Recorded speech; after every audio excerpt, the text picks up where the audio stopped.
All right, here we are. We are streaming. For those of you who are just listening at home, welcome. What this is I am here. My name is Jonathan Sanderson. I go by the Canadian Commie. You can find me at thecanadiancommie.com. I live stream over on YouTube and Twitch. I will be responding to comments as people come in, having good talks, good conversations, as we all just kind of deal with the reality of the decline of Western civilization and what that looks like and what that means for us and what expectations we have and how to live in this world that is steadily in this decline around us. If you would like to participate, you can head over to www.thecanadiancommie.com. If you would like to support, you can head over to patreon.com/thecanadiancommie. Thanks so much. Contin, good to see you. Peanut Butter Beatrice, as always. Eggs D, as always. Thanks, guys, for being here. I am not gonna lie, guys. I am toasted. I am toasted today. I am just absolutely... It's a miracle I'm talking, honestly. I feel just like... Basically spent all today sleeping, really. Just like fading in and out of sleep. I went to the gym yesterday, did the big squats, and my legs are super, super toasted. Tired. And honestly, just sort of like tired of how buffoonish all of this has become. Aren't you tired of how buffoonish all of this has become? That everybody and everything, like on the screen right now, I just have a meme up. No integrity or humanity. Donald Trump slammed for profiting off assassination attempt by selling $299 sneakers. And it's a white high-top sneaker. The high-top part has an American flag or something like an American flag on it. Donald Trump in the fist position with the words "fight, fight, fight" underneath. Greetings and salutations to you, Joe. Yeah, it is exhausting. I think it's the reason why we all come here, so that we can collectively share our exhaustion together. So today is going to be sort of a smattering of headlines. One of the articles that was shared in the Discord, this is from ABC News. When this all happened, I initially thought to myself, hey, this looks like it was staged. The Secret Service spotted Trump rally shooter on roof 20 minutes before gunfire erupted. I kind of talked myself out of the idea that this was a staged event. But now we've got an article here that went through the timeline of the Secret Service. And you know when the mainstream media is being like, hey, this timeline's a bit weird, that there might actually be something weird going on? So, this is from ABC News. Like, this is not at all controversial. That's the best part. It's not like this isn't like Alex Jones. It's not like Alex Jones being like, you'll never believe the deep state. The deep state's pulling one over on us, everybody. Just take a look at the timeline. We here at InfoWars, we've put together a timeline for you to show you that the Secret Service is in on it the whole time. No, this is literally the billionaire-funded ABC News. Couldn't be more linked to the CIA and the deep state if they tried. Basically being like, actually, according to the sources, the timeline presented in the briefing was as follows. At 5:10 p.m., Crooks, the young man who pulled the trigger, was first identified as a person of interest. At 5:30 p.m., 20 minutes later, Crooks was spotted with a rangefinder. At 5:52 p.m., 22 minutes later, Crooks was spotted on the roof by Secret Service. 10 minutes later, at 6:02 p.m., Trump takes the stage. 6:12, 10 minutes after that, Crooks fires his first shots.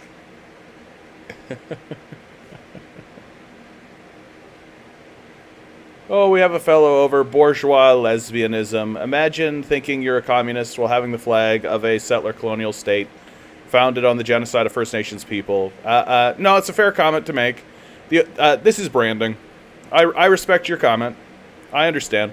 Yeah, Canada is a settler colonial state that was founded on the genocide of the First Nations people. That's completely accurate. I have it here to indicate that I am in Canada. But you are correct to levy that critique. So that's a fair thing to say. Doesn't make me less of a communist.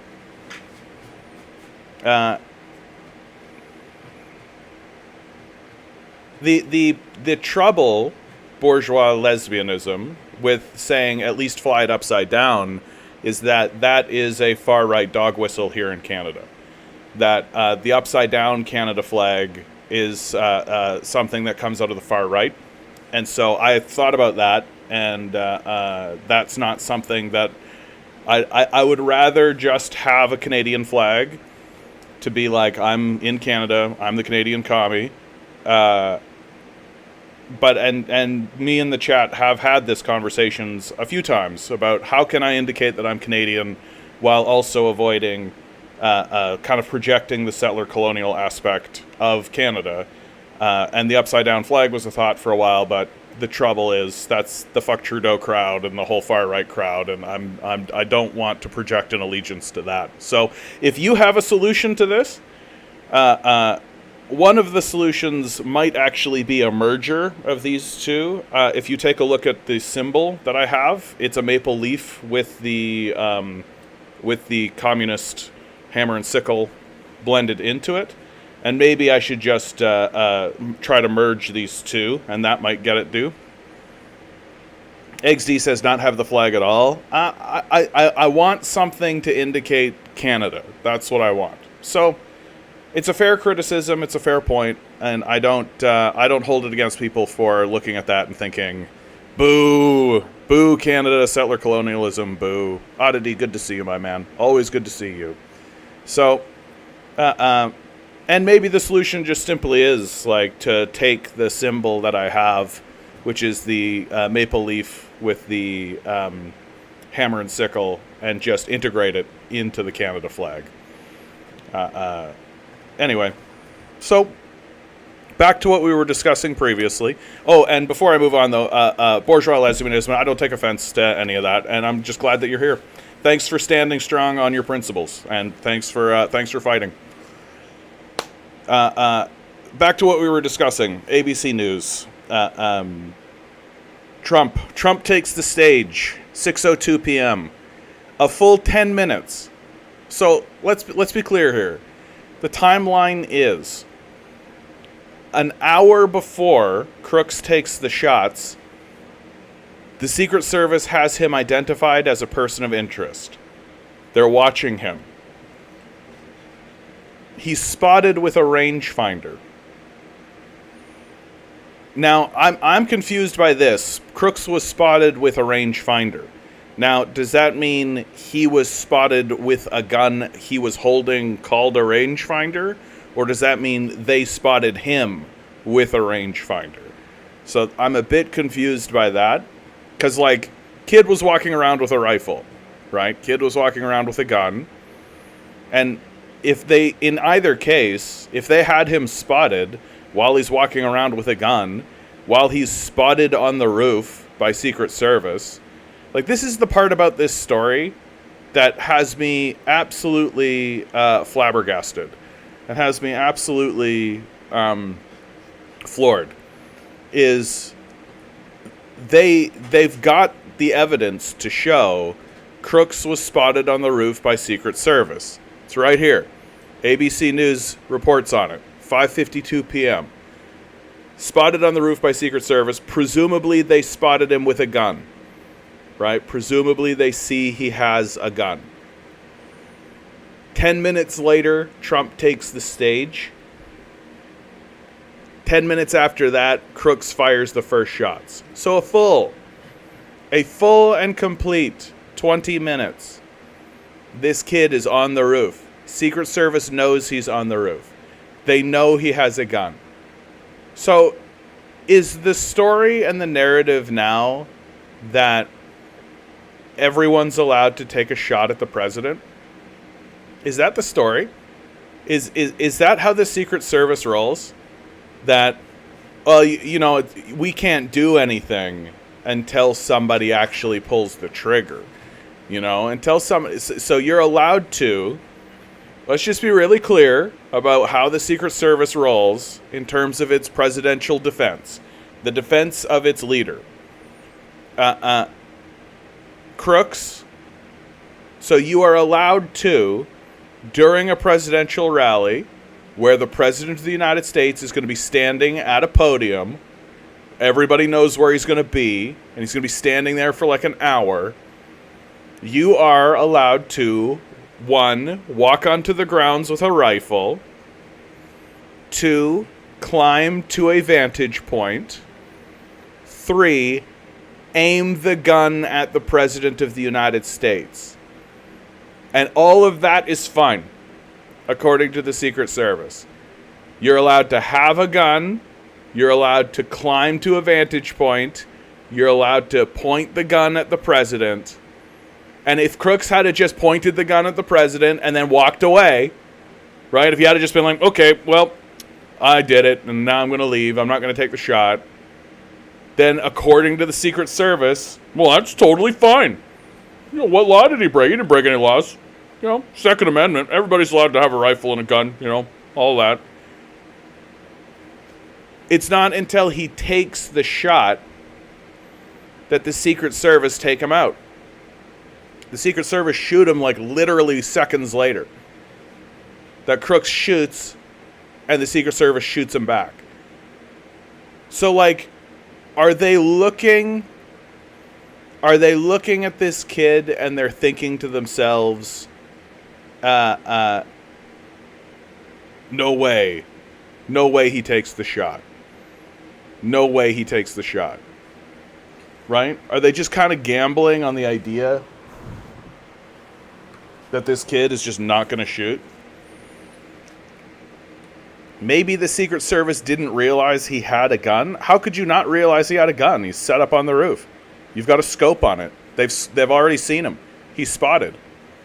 He's spotted on the roof. Like, I just don't understand how the fact that the Secret Service shot him within seconds of him opening fire tells us that the snipers were already trained on him. Right? They were all ready to go. So, like, there comes a point where plausible deniability or incompetence kind of stops being a defense, And I really feel like what I'm looking at on the screen right now, this timeline right here that goes from 5:10 to 5:12, right? This timeline right here really smashes apart the incompetence defense. I'm having a really, really hard time not coming to the conclusion that the Secret Service was in on it somehow. I'm having a really, really tough time buying into the idea that the Secret Service saw him climb onto the roof, had him spotted on the roof, was watching him, how do you point a gun at the President of the United States and nobody sees it? When you've got trained professionals specifically to see it, and now we've got a timeline that says, yeah, we got it. Like, I don't buy into this idea at all that they didn't know he had a rifle. I just don't believe that for a second.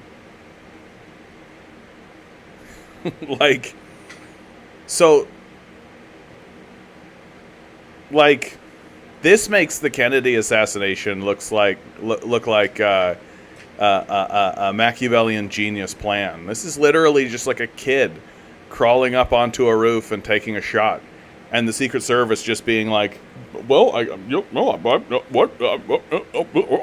like, there, 10 minutes is a fucking long time. You can do a lot of stuff in 10 minutes. And frankly, like, as you guys know, as I like to do, I like to zoom things out onto the international stage. This makes the United States look like a bunch of fucking clowns. Like, what are you fucking talking about? Just some random kid went down to Walmart, bought a gun, bought a gun and some bullets from his local Walmart. Shows up on the grounds where Donald Trump is going to show up with a rifle in a country where mass shootings are common. Literally crawls up onto a roof. The Secret Service watching him do it the whole time. And they're just like, nah, nothing's going to happen. Nah, nothing's going to happen. Nah, nothing's going to happen. What are you fucking talking about? So, I think my point, like, I could believe the idea that maybe these guys are this fucking stupid. Like, maybe it is the case that they're just a bunch of dumb meatheads. They don't know how to do their basic job. They see a person with a gun on a roof, and they think, oh, not a threat. That's not specifically what we're here to prevent specifically. Right? I'm not a highly trained professional who's specifically here to eliminate exactly this specific threat. Like, sure.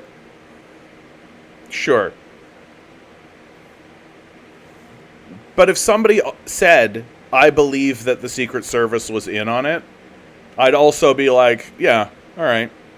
I don't think that that's a ridiculous position to hold. Initially, I did sort of think to myself, that seems a bit outlandish. Like, there's enough credibility, like, there's enough in the story. But now I'm looking at this, like, it's not like he was hidden and nobody saw it coming, right? It's not like he was hiding in a bush. It's not like he was hiding and nobody had him saw. We've got a dead to rights. The Secret Service saw this kid. They saw him on the roof. They might as well have just been seeing him. If you see the footage of the snipers taking the shot, they literally have the gun trained on him. Like, they literally have the gun on him at the time. There's no, like, swivel and flat. Where are the shots coming from? Oh, my God! It's literally they've got the gun trained on him. And when the shots happen, the guy goes, and shoots. He just didn't think the kid would shoot. That seems to be what it is. And it's just like, yeah, somebody said something earlier, a long defiant, good to see you, by the way. Yeah, I wonder what would have happened if the crowd cried, there's a black guy on the roof with a gun. Right? Like, and so what this is going to do, right? What this is going to do, like, this is the new conspiracy theory for the new decade, man. Like, this is it. Like, who was in on it? Who was in on it? Like, the Trump crowd and the MAGA crowd and the QAnon crowd are already extremely extremely conspiracy brained. They're already down this conspiracy brain rabbit hole where they can be convinced of anything that confirms their conclusion that they've already come to, right? Well, this is just like so smacking you in the face that the Secret Service is in on it, that's the conclusion for these guys. Like, all it's going to do is it's going to inspire far-right lunatics who have conspiracy brains to be even more zealous and even more virulent, and even we gotta drain the swamp, we gotta tear down the deep state, we gotta get Trump in there to break this whole thing apart even faster. And Trump is literally going to be able to stand in front of the nation and be like, these are the people who were taking shots at me, and they tried to assassinate us, and we're going to fight back. And they're going to pass whatever fucking legislation they want. And it's just going to be ridiculous. It's just going to be this ridiculous shitstorm that comes out of the United States because of this. Like, the assassination itself is very sad and very like, but indicative of the culture of America, indicative of the mass shooting culture in America, and but like to see this timeline, to see the inaction. Like if I saw this in Canada, I would immediately be like, yeah, CSIS is in on it. Like that would be my instant thought. I wouldn't even really pause to think about it. Like what the hell are you talking about? You got eyes on this kid, and you're just letting him shoot. What are you talking about? Radio Halifax, good to see you. Timothy says, good to see you by the way, Timothy. Peanut Butter Beatrice says, to be fair, we'd already been clowning on ourselves to the world for years. Yeah. But this is like especially bad. Like this is especially bad. This is literally the Secret Service getting clowned by a 20-year-old kid. Like it kind of is like that kid in Japan who had that like self-made gun and he killed the former prime minister. You know, like just so anybody can walk up to these guys and just pull the trigger, right? Like I'm blown away. It doesn't happen every fucking day. Like we've got these mass shootings happen constantly in the United States. Like how is it that our elected officials are not constantly under fire, right? Like what is this? Timothy writes, as I understand it, Crooks was a Republican. Yeah, I've seen that he was a registered Republican. Yeah, normalcy bias. Yeah, the question that seems to be kind of having that everybody's scratching their heads about is what was his motivation? Like the thing that has been pointed out is he didn't write a manifesto or anything. Like he hasn't left anything behind in order to indicate his reasoning or his rationale for why he did what he did, which is actually pretty unusual. Usually people will write a letter. Usually there'll be something that's there to say, I'm going to go do this because of X, Y, and Z, right? And so we can only speculate on what his motivations are. But I got to tell you, I think that his motivations are probably the same motivations of a kid that shows up at a school. Right? It's probably the same kind of ideas and the same sort of thoughts. And just the country is going to shit. These guys are not interested in helping us. They're frauds, obviously. And I'm not going to stick around to watch this decline happen. I'm going to pick up a weapon and I'm going to do something about it. It's like how Aaron Bushnell self-immolates himself.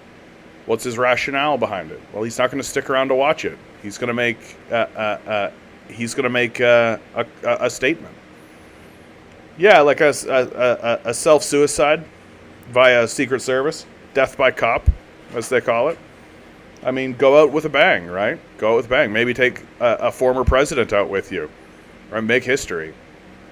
It's the same rationale, the same logic that the guy that killed John Lennon had, right? Like, I just have to circle back around to how flabbergasting it is and how ridiculous it is that the Secret Service has eyes on these guys, has eyes on this kid, right? They've got him spotted. They see him on the roof. They know he's on the roof. They still let Trump go on the stage. The kid takes the shot and they instantly shoot him. Like, it makes America look like clowns. It completely disintegrates the aura of invincibility that America wants to project into the world. That our politicians are untouchable and we can do what we like and we have this aura of invincibility. Unless you're a 20-year-old kid, then we'll watch you shoot the president. Like, it's just so wild. It smacks of arrogance and hubris. It has this just feeling of like, we don't have to actually take anything seriously because we're so good and so invulnerable. Like, It just shows you that they're kind of believing their own bullshit, and they're buying their own, they're drinking their own Kool-Aid, so to speak. Anyway.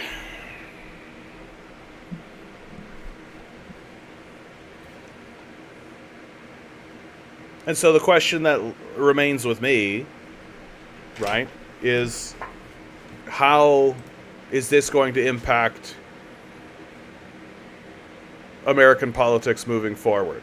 Is this actually going to, I mean, it's almost a shoo-in now, pun definitely intended, that Donald Trump wins this thing. Right?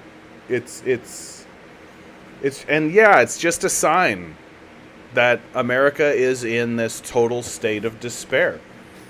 Just this total state of despair. That it knows it's experiencing this decline. And it knows that it can't do anything about it. It can't do anything about it. That it sees the spiral unfolding in front of it. Like, for God's sakes, your choices in leader are literally Joe Biden or Donald Trump. There's this from the Discord. This is written by a fellow who goes by @Dr_Cabral. I know a lot of liberal voters think democracy is on the line, but I think it's important to point out that you only have one choice because every other choice leads to dictatorship is also not democracy. Yeah, Long Defiant writes, anytime I break up words, it's because I got censored. No, I completely understand that, Long Defiant. I don't think that that's unusual behavior at all. I think that as I've been doing this, I've been watching you guys talk about the censorship, and anytime there's any kind of event that happens, like Trump assassination, the invasion of Ukraine, right? The start of the Israeli genocide, or the Palestinian genocide, rather. Like, anytime there is an event that occurs that has any kind of prominence whatsoever, they tighten up the algorithm more. And yeah, it's AI censorship, which is the reason why they're doing this AI stuff. Like, they're not doing this AI stuff to help anybody. They're not interested in helping us. They're not interested in helping you, right? They're doing it to make it more and more difficult for us to actually communicate. And we all know that they're spying on us, and they all know that they're compiling our data, and they all know that, like, they've got an algorithm to assess threats, and they've got algorithms to check in on people and be like, okay, well, these guys are all talking, and they keep using these phrases and these buzzwords and these sorts of things. Like, we know that's all happening, and it won't be too long until everything spirals out of control. Like, TikTok, in my view, is a microcosm, right? Communists and socialists get banned off TikTok, right? I feel like if you're a communist or a socialist that's attempting to organize and you're using TikTok and you're not being banned off TikTok, then you're probably not doing a good job. Like, and TikTok is just explicit about it. They don't have any problem with this. They're absolutely going to do this. And that attitude is going to become widespread, and it's just going to become completely normalized. Like, it's going to become completely normalized. Like, it's not... One of the things that I'm quite concerned about the country's swing to the right, So, the election of Donald Trump, and then the election of Pierre Poilievre here in Canada, one of the things that I'm dead certain is going to happen is just a neo-McCarthyism, where they're going to basically pull the trigger and be like, oh, these guys are talking about Lenin. Oh, these guys are talking about Stalin. Oh, these guys are talking about communism. Oh, okay, bam. And that's it. That'll be it. Like, there's not going to be a... They don't want people to actually read this stuff. They don't want people to know anything about it. They don't want people to understand anything about the history of these people and the history of the communist revolution in the Soviet Union. They don't want people to know any of that stuff. They want people to just be good little boys and girls and buy into the propaganda that we spoon feed them, right? And I think it's just going to be common. Yeah, Isaac is commenting on it. YouTube is blocking. Yeah, it's just going to become more and more common. It's just going to become that you're simply not going to be able to comment. You're simply not going to be able to do it. Which, I mean, this is a bit, I mean, it's a bit on the nose, but it's a good reason to donate to my Patreon, even $1, right? Gets you connected into the Discord. You can continue staying connected to this community. You can continue staying connected to me, so that when the purge happens, when they actually get all of this scrubbed off and people like me are just shuttled off, right? And it's not like I'm very small potatoes, right? Like there are other people who they definitely have been going after, and they will continue to go after, right? And it will be like, it will just simply be that if you stand up and say like, hey, maybe we should actually care about homeless people, they'll literally just scrub you. Like, it's going to get like that. We already see it coming. You guys are already experiencing it. And it's just going to continue getting worse. And it's just going to continue to decline. So please, if you want to stay connected to me, the way to do it is to just donate a single $1 to patreon.com/the Canadian Commie. It's in the description. And we know it's coming. We absolutely know it's coming. And it's not going to be too much longer now until, like, a lot of the comment sections and a lot of the places where you go online are going to be primarily bots. And everything is just going to be, like, you're going to just find yourself in a loop talking to ChatGPT, right? And you're going to say something, and then it'll be someone being like, oh, I disagree, and here are the reasons why. And it'll all just be ChatGPT. And it'll just be bots. And you'll never actually be interacting with anybody who's a real person.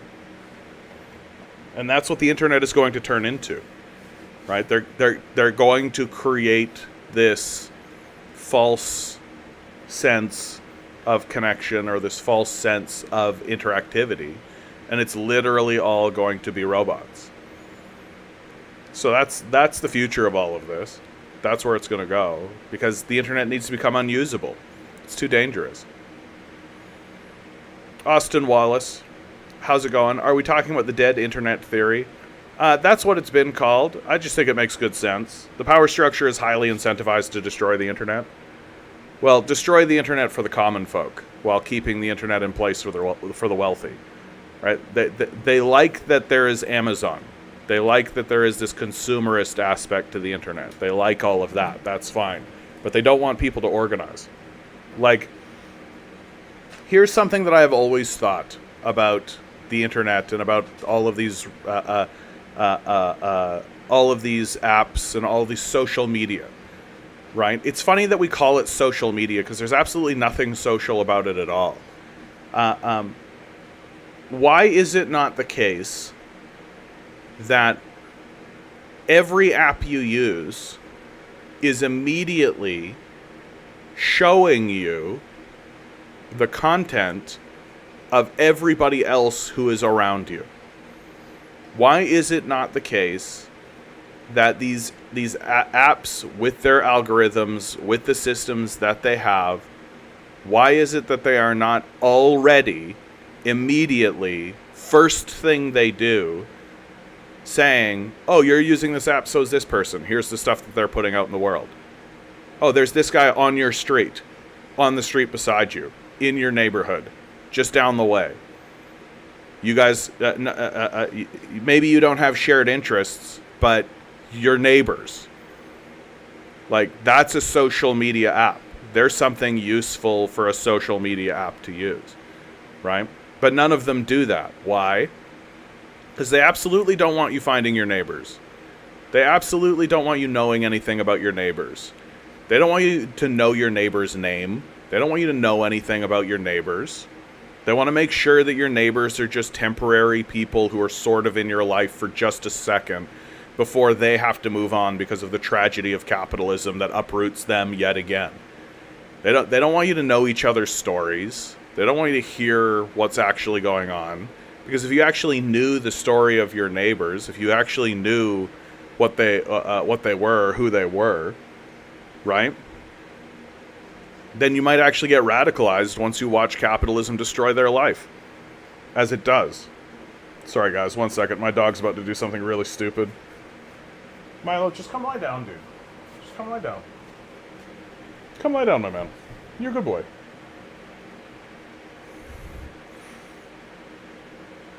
Neighborhood app does that. Lots of fake accounts, though. Yeah, there you go.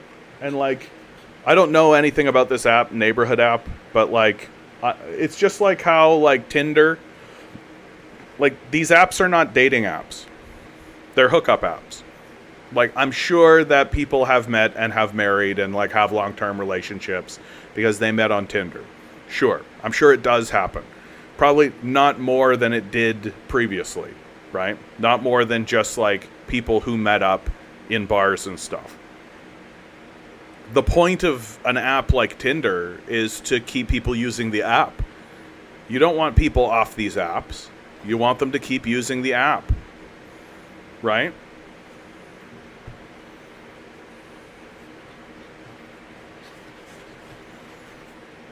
Oddity. I wish I could successfully hook up through the hookup apps. Well, we have all the statistics. We know exactly what's happening. Like, we know precisely what's happening. You have 10% of the men on the apps, and these are the, like, hard body, big bodybuilder, athletes, guys with the big muscles, the Brad Pitts of the world, right? The people who are just born with symmetrical faces, who are just good looking, right? Those 10% of men are connecting with 90% of the women on these apps, because it's all just the most vapid possible connection. It's all just swipe, swipe, swipe, swipe. Ooh, hunky, right? That's it. And so it's the most superficial. It's the and women think to themselves, like, and I'm not, nothing I'm about to say is controversial. So if this gets you upset, too bad. Bring it up with science. Bring it up with the evidence. Women think to themselves, oh, I will go out on a date with big hunky guy, right? Meanwhile, big hunky guy has 20 women that he's got in his orbit, right? And all these women are thinking, I'm going to get into a long-term relationship with this guy. I'm going to get into a long-term relationship with the guy. And the guy is saying, sweet, here's a girl that I can contact if all of my other options fall through, so I can get laid every single night if I want to. And that's what's actually happening on these apps, right? That's what's actually happening on these apps. And so what that means, right? So you've got 10% of men getting 80 to 90% of attention from women. Well, that means that 90% of men are utterly ignored. And they're utterly ignored because they're not in this absolute top pinnacle position of one attribute, which is being visually appealing. Right? Like, you don't look like Arnold Schwarzenegger, so tough shit, as far as the apps are concerned. And that's exactly how it's going. And that's exactly how it's going. And so it's the most vapid, the most unsuccessful app out there for achieving what the goal is supposed to be, which is to have people actually meet one another and actually build long-term relationships with one another. It completely fails. It's a total failure. And really what it's allowing... Okay, Milo. Sorry, guys. My dog is going to do something stupid. Okay, buddy. If you want to go down.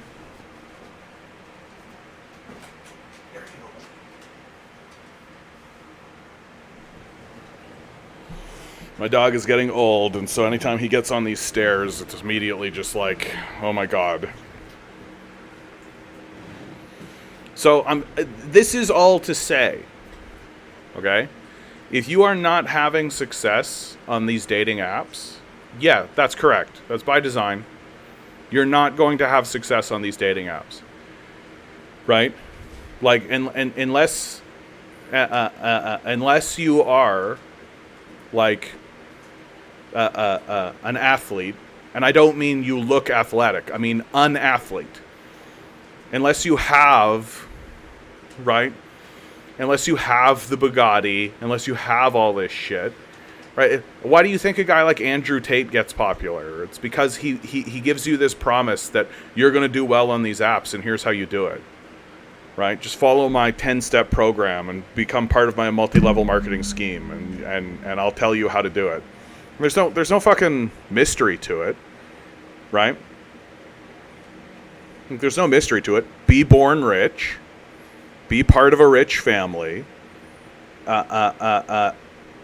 Get swole. Have a lot of money. Have a trust fund. Like, when you're in this, especially when you're in this survivalist position with this declining society, right? When you're in this declining state, like, everybody's just like, how do I find somebody that's going to make my life easier, right?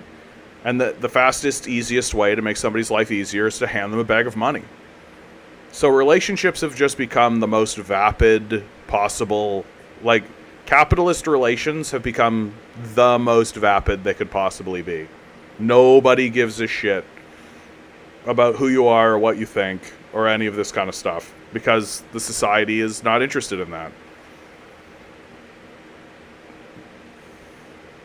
Content writes, Content says, well, I'm extremely good looking. I can actually vouch, Content is extremely good looking, but I get very little matches.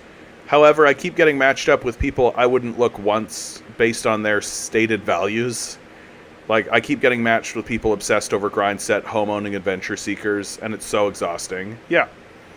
No, there's a lot of that kind of stuff going on. Like, it's just Andrew Tate shit.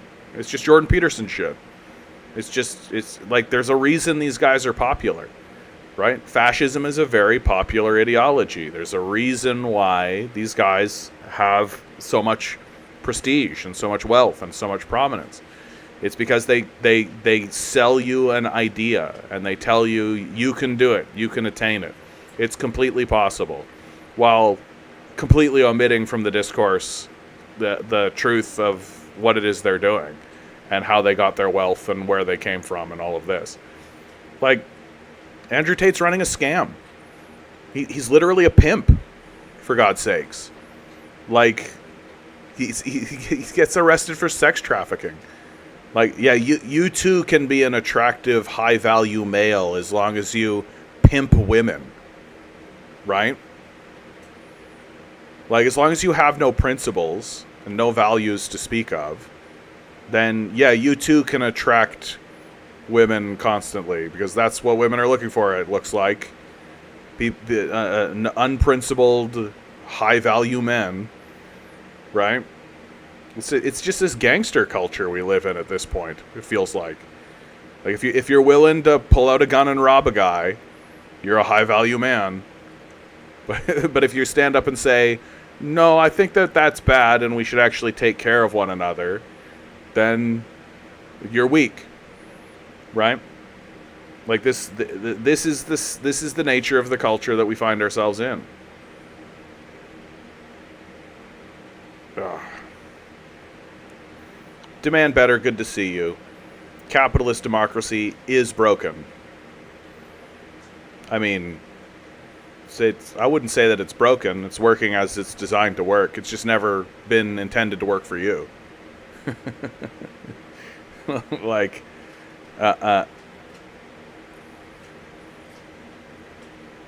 yeah, the American society is experiencing this capitalist society. And the countries that are doubling down on the capitalism, the countries that are doubling down on these capitalist ideas, these are the ones that are experiencing, like, South Korea is a really good example of this. The South Korean birth rate at this stage in the game is 0.3. Replacement is 2.1. If you are not having, if every woman is not having, on average, 2.1 children, you are in a population decline, right? If you are under 2.1 as an average, you're experiencing a population decline. Here in Canada, we're at 1.3, right? So that's 1.3 kids for every woman. South Korea is at 0.3. This means, right, that if you have 100 people with a 0.3 replacement rate, that means from 100 people, the next generation is 30 people.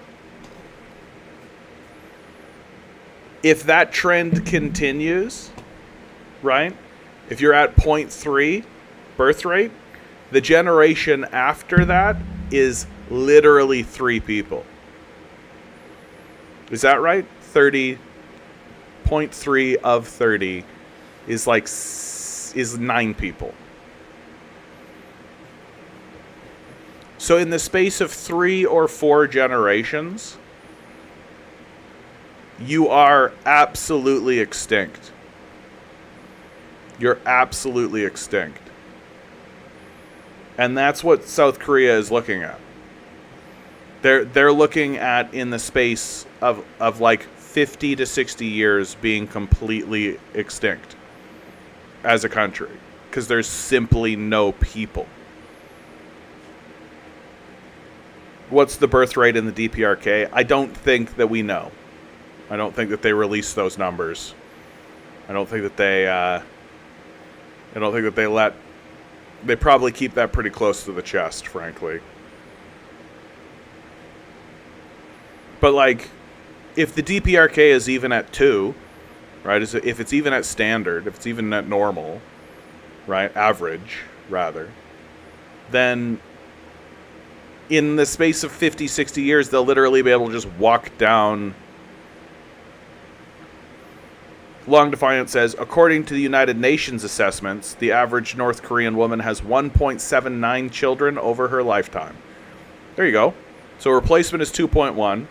North Korea is at 1.7, 1.8. South Korea is at South Korea is at 0.3. Like, it doesn't take a genius to figure this out. That, like, the North is basically going to be able to walk down to the South in the space of a single human lifetime. Yeah, Eggs D writes, South Korea, also has a massive fuck men feminist movement, the 4B movement.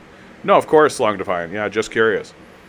But it's, well, and I feel like when I take a look at this sort of, you had a glimmer of that over here in the West with the choosing the man or the bear. That was a big thing that swept through.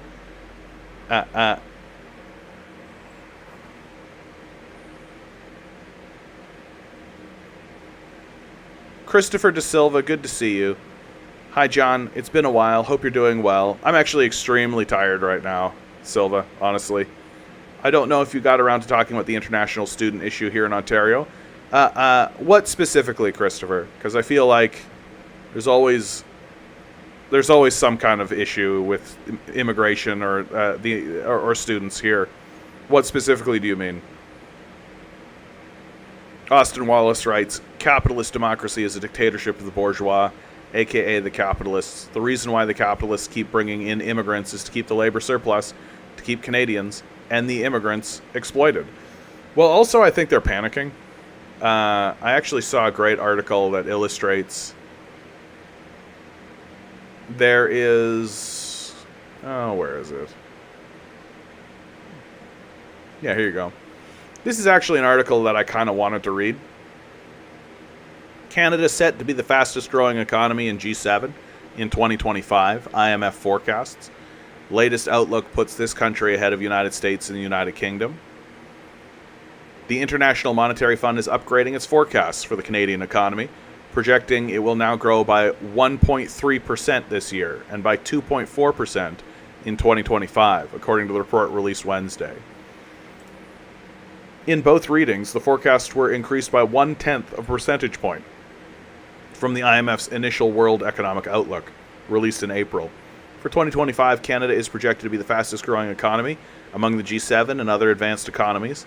The U.S. economy will rank second at 1.9% and the UK third at 1.5% growth. Meanwhile, developing and emerging market economies are projected to grow by 4.3% this year. China's growth was revised to 5%. India set to grow by 7%. So we're all cheering about, oh, well, we're going to get 2.4%. And that's the fastest growing economy in the G7. Meanwhile, China and India are just like... And so it's getting actually so dramatic that the average Chinese national, this is according to the SCMP, the South China, what's the M stand for? Morning Post. The South China Morning Post. Average Chinese national now eats more protein than an American. That's from a UN food agency. The milestone was reached in 2021. According to United Nations data, despite U.S. predictions, it would destroy the planet.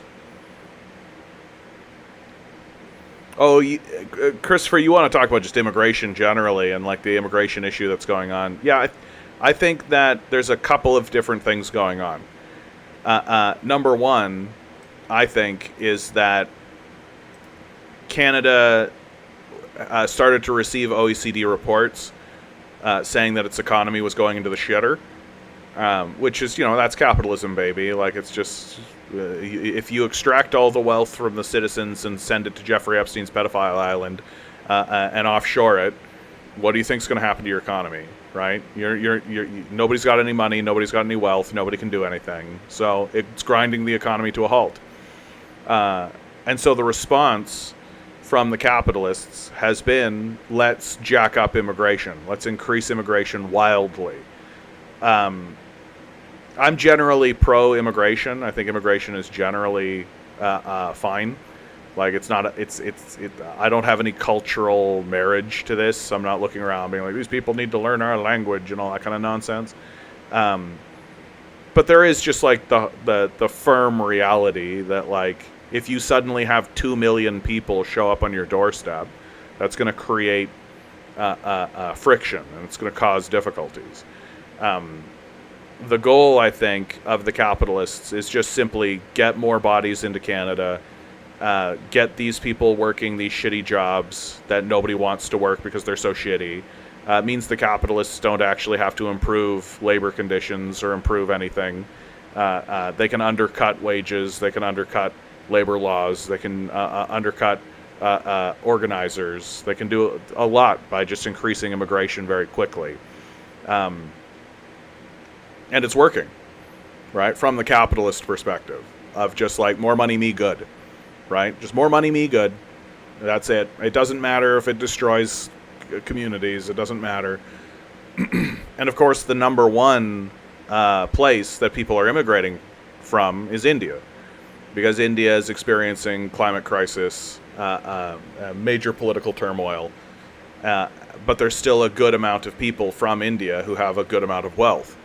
And so you have the wealthy strata of India who's trying to flee from India, basically just coming to Canada in a way that is essentially open borders. And the strategy of the capitalist class is to get that Indian wealth into Canada and then impoverish them, right? Just get that wealth away from those Indians. And this is how they're doing it. And I think it's being done pretty nakedly. right? Pretty nakedly. Yeah, woke CIA drone pilot. Canada, the fastest growing? Oh, it's in the G7. Yeah. The second you step outside the G7, like China and India are obviously growing at a much faster rate. Mr. Moon says, I've always imagined you as being extremely good-looking, content. Is this whole stream going to turn into us talking about how good-looking content is? Is that what we're going to do? We're going to have a whole breakdown. Like, for real, content, you could be on like one of those WB shows wearing like the spandex suit. For sure. Long Defiant writes, 4B is a radical feminist movement which is purported to have originated in South Korea in 2019. 4B, not to hetero-date, marry, physical relations, or have children. Yeah, I've talked about this in the past, and I think it's absolutely true. I think that what's going on is that the consequences of capitalism is creating an exhausted populace.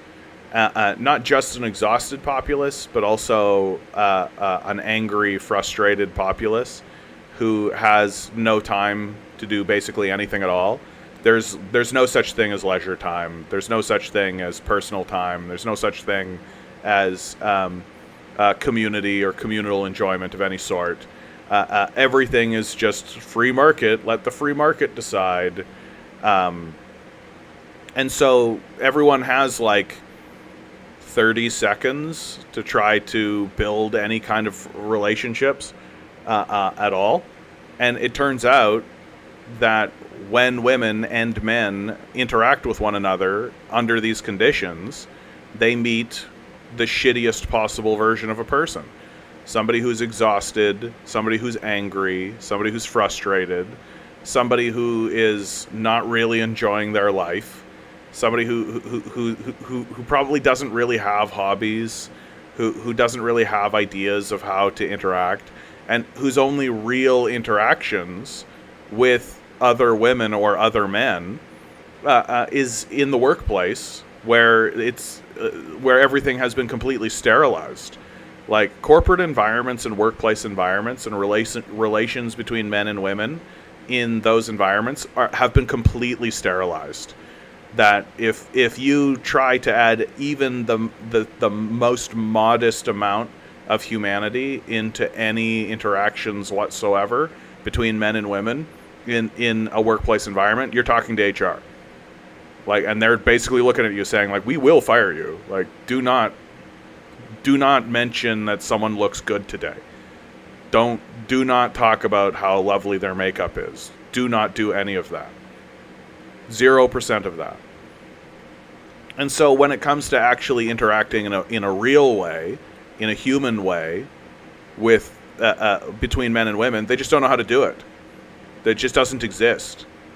And so you end up with a culture of people, a culture of men and a culture of women who hate one another, but what their true enemy is the system of capital. And instead of saying, hey, men and women of the world, unite, throw off your capitalist chains, get rid of these useless, worthless capitalists who are obviously making your life hard and difficult and making you completely unappealing to one another, right? Because when you meet, you're these capitalist robots and just shitheads. Instead of that, they look at one another and blame one another, right? Men blame women, women blame men. And men say women are acting like X, Y, and Z, and women say men are acting like ABC. And that's true. Women are acting like X, Y, Z, and men are acting like ABC. It's true. But they're not doing that because of an innate, natural force of who they are. They're doing it because they're fucking exhausted by the system of capital that's constantly grinding its boot up their ass. And so we need to be rid of it. Like, we need to fucking be rid of it. what do I think about the whole culture of hookup in general? Like, do what you want. Like, at the end of the day, I will say, like, everybody just kind of do what they want. But I don't think that I don't think that people are being very, like, people are delusional. Like, they get deluded, and they think that something's going to happen when it's not going to happen. That the reason why men are in the hookup culture is to hook up, and I don't think women are in that culture for that reason. I think that there is this idea that they're gonna meet the guy and settle down and woo him, and like they're gonna find the guy with blue eyes, 6 foot, trust fund. I'm looking for a man in finance, blue eyes, 6 foot, trust fund, right? Like I think that that's a real thing. I think there's a reason why that song caught on, because I think it was true, right? And then when you actually break down those stats from that song, it literally is 2 men. There's 2 men in all of America that song applies to. I'm looking for a man in finance, 6 foot, blue eyes, trust fund. 2 guys. So, and there's this really interesting, there's a ton of these guys that just like walk up to women on the street and ask them questions, right? There's a ton of YouTube channels where they do this. Well, one of them is this guy that walks around, and there's this app where he asks women, hey, what are you looking for in a man? And they punch in all the statistics, and then this is a stats generator, and it will tell you what percentage of men actually connect. The highest I've ever seen any woman connect on this app with is 2%. That she's looking for 2% of the male population.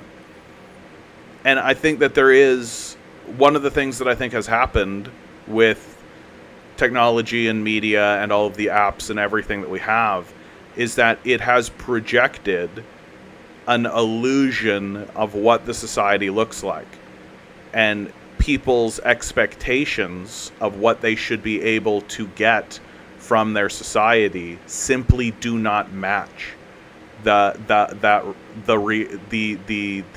illusion, or simply the reality doesn't match the illusion any longer, or if it ever did. And I've talked about this before in regards to homelessness and poverty in America.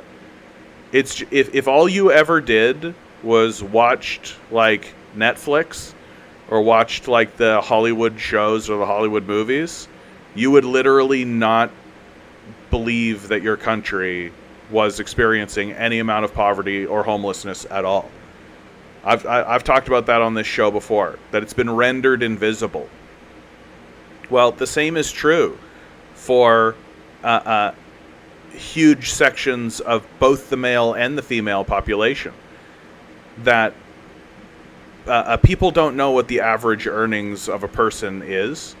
People don't know what like an average job actually is. Like people are watching shows like Modern Family, and they're like, "Oh, Modern Family, that's attainable." It certainly isn't. Like, I mean, it's attainable if your dad is like a billionaire, sure. Like if your dad has $100 million, yeah, Modern Family is attainable. But if you're a normal person living in the world as a normal person, it's just not going to happen. No, you're not going to. You're not going to live in a $6 million house. Your wife doesn't work while you are a real estate agent in the middle of a fucking housing crisis and a recession. Like, Modern Family is absolutely one of the biggest abominations that exists on TV because of how it misrepresents what's actually going on. Like, the success of The Simpsons was, and a show like Married with Children, was that it actually showed you a real average representation of what was actually going on. And guys like Al Bundy and Homer Simpson were extremely relatable because you looked at them and went, yeah, like that's kind of like me. I work kind of just a shitty job, Al Bundy's a minimum wage shoe salesman. Homer Simpson is like a safety guy in a nuclear power plant. Kind of a higher level job, but not that much higher, right? They both have houses, wives that don't work, kids, and that's considered normal.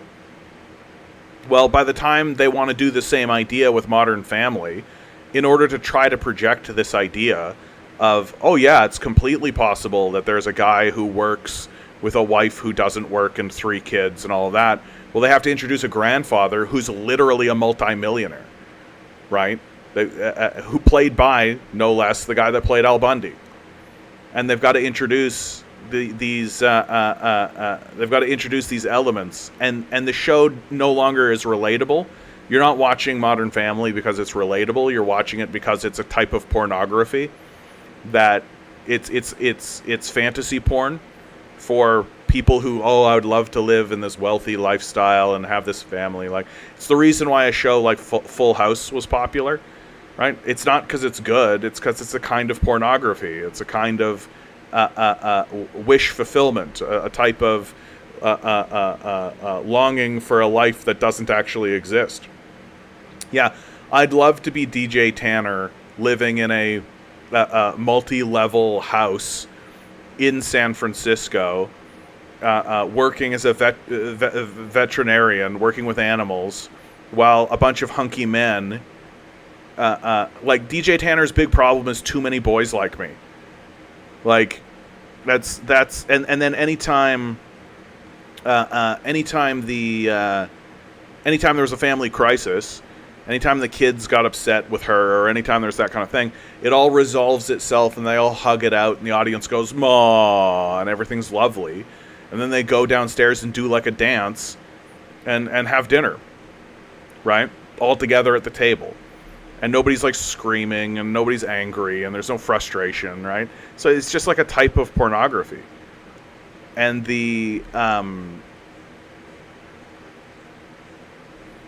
and so this shift in American entertainment, in American propaganda, America stopped being honest with itself and stopped putting forward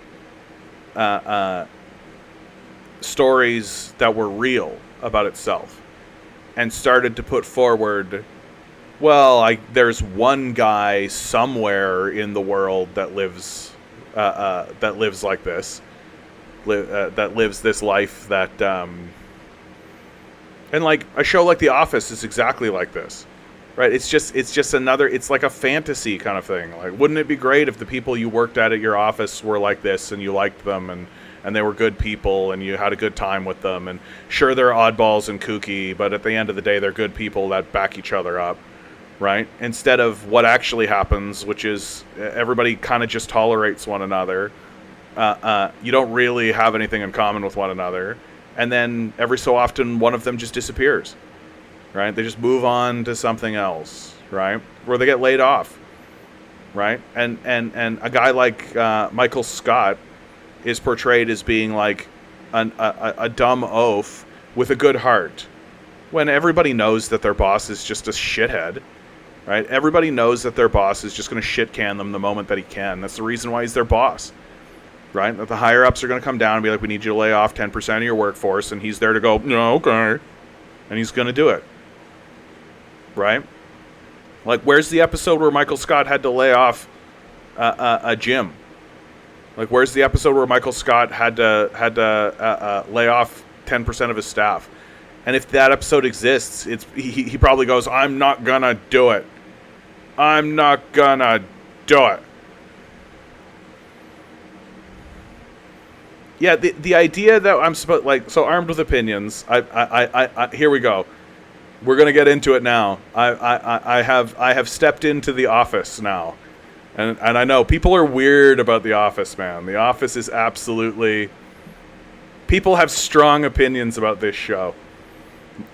Armed with Opinions, living up to the namesake. Michael Scott was the hero, though. Do you mean to tell me you support Jim? No, I don't give a shit about Jim. I don't care at all. I don't care about this show. It's fantasy porn.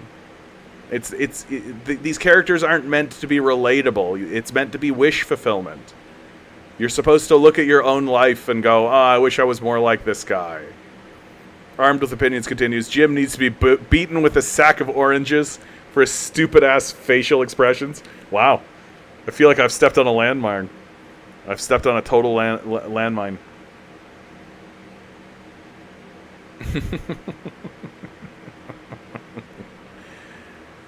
So, this all ties in to what I was saying previously about what's going on in the culture between men and women. Is that we're constantly projecting a false image of ourselves in front of ourselves. And when people look at what's going on around them, they say, oh, well, you don't meet the image that I've had projected. I have an expectation set in this image that's been projected before me. And nobody meets that expectation. Nobody lives like this. Like, nobody exists in this idea of like a show like Modern Family is exactly case in point. Like, nobody has this life. Like, I'm sure that there's one person who has this life, right? I'm sure that in every state there's probably like one or two people who live this way. But it's not the average. It's not even close to the average. And to me, this is what's caused a lot of strife in the society more than anything else, is that capitalism has needed to project an image of success. And so for the last 20 years, everything has been about money and wealth and prestige, and look how big everything is. Like here's the Kardashians. Here are the people who we're supposed to respect, even though they're the worst people you've ever seen in your whole fucking life. And and so people look at that and say, oh, well, that's normal. That should be my expectation. Absolutely not. Like, absolutely not. Like, I haven't seen a sitcom or a television show that's actually even attempted to tell the actual story of what's actually going on in the country, right? Where most people are barely making it through. Most people don't have any money at all.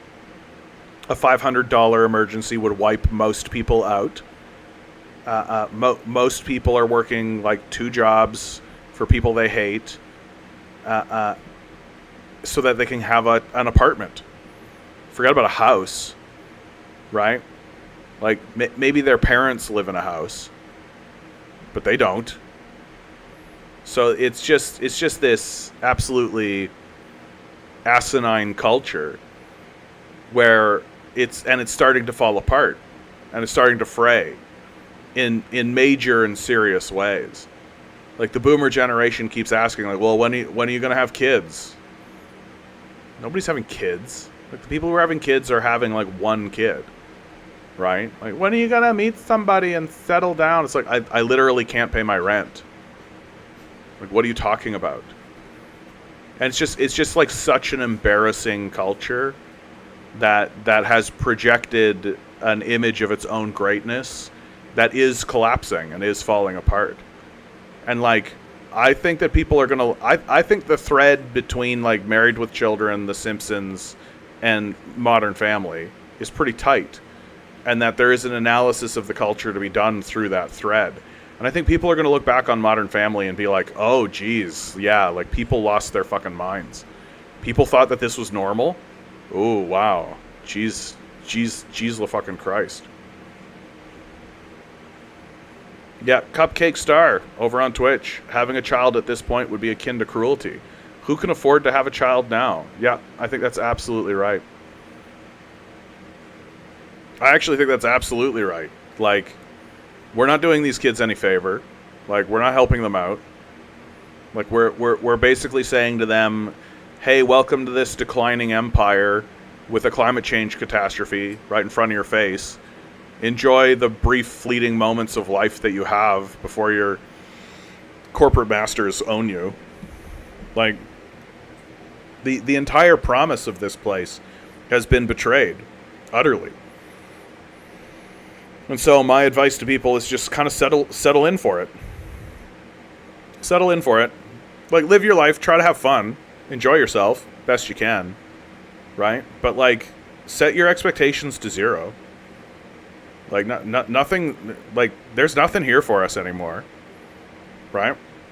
Like, we're not building anything. That's not happening. Like, if we are building something, it's just extremely small scale local stuff, right? Like, the job, our job moving forward is going to be how to build parallel systems, right? Yeah, no, this is exactly what I'm talking about now. Building parallel systems, right? But it's not like there's nothing in the system of capital anymore. Just like there was nothing in the Roman Empire for the Christians, right? Just like there was nothing there for when the Roman Empire started to decline. Like they didn't try to reinvest in the dead systems that were calcifying and falling down around them.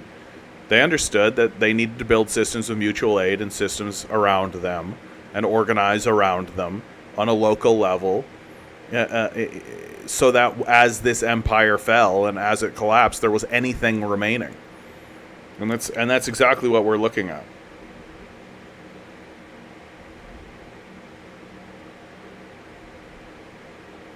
What an embarrassing thing. I'm sorry, Armed with Opinions. This is an embarrassing thing that you've said. And if you say this to people in your life, you really need to know this. Just have a kid, man. The Funko Pops and video games can wait. Like, I just need to say it straight out, and you need to hear it. If you're saying that to people in your life, they think you're a very embarrassing person. That's an extremely embarrassing thing to say. Like, maybe they're not willing to say it to your face, right? Maybe they're not willing to tell it to you straight away, right? But like, yeah, it's on that kind of avocado toast sort of comment level, right? Oh, kids aren't buying houses because they drink coffee, kind of stuff. Yeah, right. Like, I agree with your point here that Funko Pops are the emblem of pointless consumerism. That's absolutely true, right? It's not the reason people aren't having kids. Right? It's people aren't going, ooh, Funko Pops. Yeah, I'll replace children with that. Like, for God's sakes, 60% of Americans are living paycheck to paycheck. 60% of Americans are living in this state where if they get into a $500 crisis, it wipes them out. And that's in a country with absolutely no medical insurance. That's in a country where one of the highest forms of bankruptcy is medical bankruptcy. So if all of the sudden your heart just decides, yeah, I'm going to have a little problem, right? If all of a sudden you're walking down the street and a car just gets a little too close to you and clips you and then drives off, if all of a sudden you just try to pick something up and you pick it up and it's just like a little weird or a little wrong or something, there's a little twinge in your back, congratulations, you're fucking bankrupt. And they'll look at that society and then say this delusional bullshit. Oh yeah, people are just playing too many video games. Yeah, how dare people try to enjoy themselves during the decline of the civilization? How dare people try to find even the smallest smattering of little shred of joy that they can have in those fleeting moments where they get to sit by themselves alone in their apartment because they don't have the time to go meet anybody because they have 3 fucking jobs. Like, just fucking embarrassing idea that, oh no, the problem isn't the system of capital, it's fucking abandoning everybody. It's that people are entranced by Funko Pops. Jesus fucking Christ.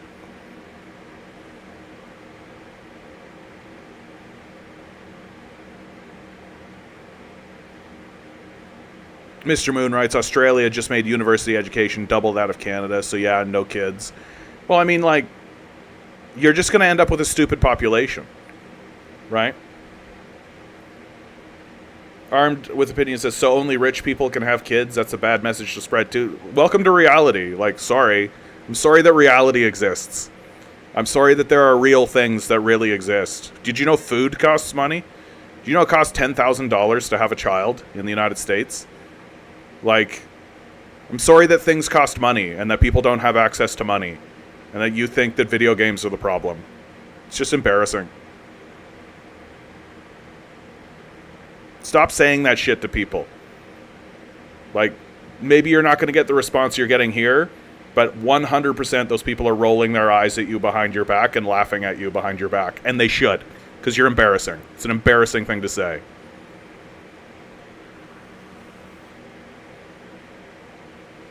Yeah, the whole situation will have an impact on birth rates. Look, cutting education is working. It's making a stupid population. It's making a desperately stupid population.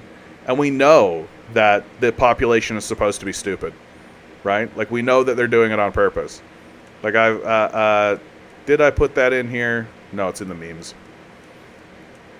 I didn't save this, but I'm going to put it up now. Did I not even save that? Look, we've got the people. Yeah, here we go. From The Intercept, The Origin of Student Debt. Reagan advisor warned free college would create a dangerous, educated proletariat. In 1970, Roger Freeman, who also worked for Nixon, revealed the right's motivation for coming decades of attacks on higher education. It's working. It's making people stupid.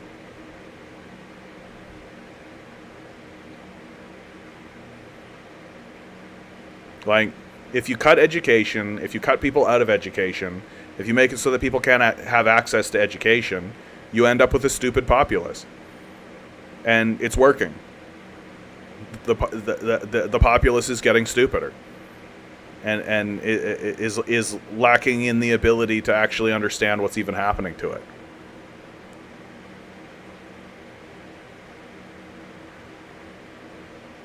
Yeah, it's a row of dominoes. Education, debt, can't save a house deposit, delaying having kids.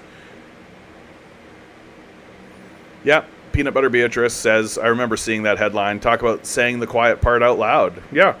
Well, they don't care anymore, right? Because it doesn't seem to matter anymore, right? They have successfully destroyed leftist movements in this country. They have successfully destroyed the proletariat's ability to organize itself. Like literally, we're sitting here basically being like, please, Mr. Capitalist, sir, please, can I have a 1% increase in wages even though inflation is 5%?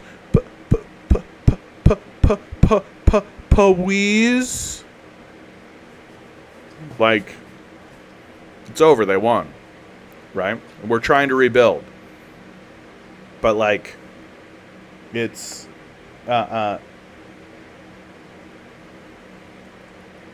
So we are going to be trying to build parallel organizations and parallel systems and parallel ideas and thoughts, right? That are absolutely going to... And we are going to watch the entire society collapse around us while we do that. That is what we are going to do.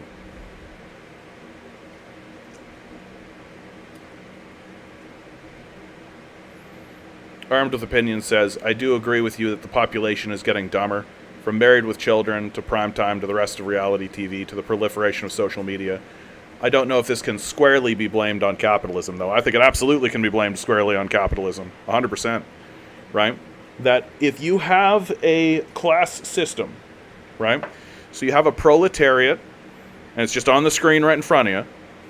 If you have a proletariat, and you have a bourgeois class, you have owners and you have owned, right? Well, the last thing that you want, if you are the bourgeois class, is educated proletariats. You don't want people to know what's going on. You don't want people to understand what's going on. You want people to be just smart enough to operate the machinery.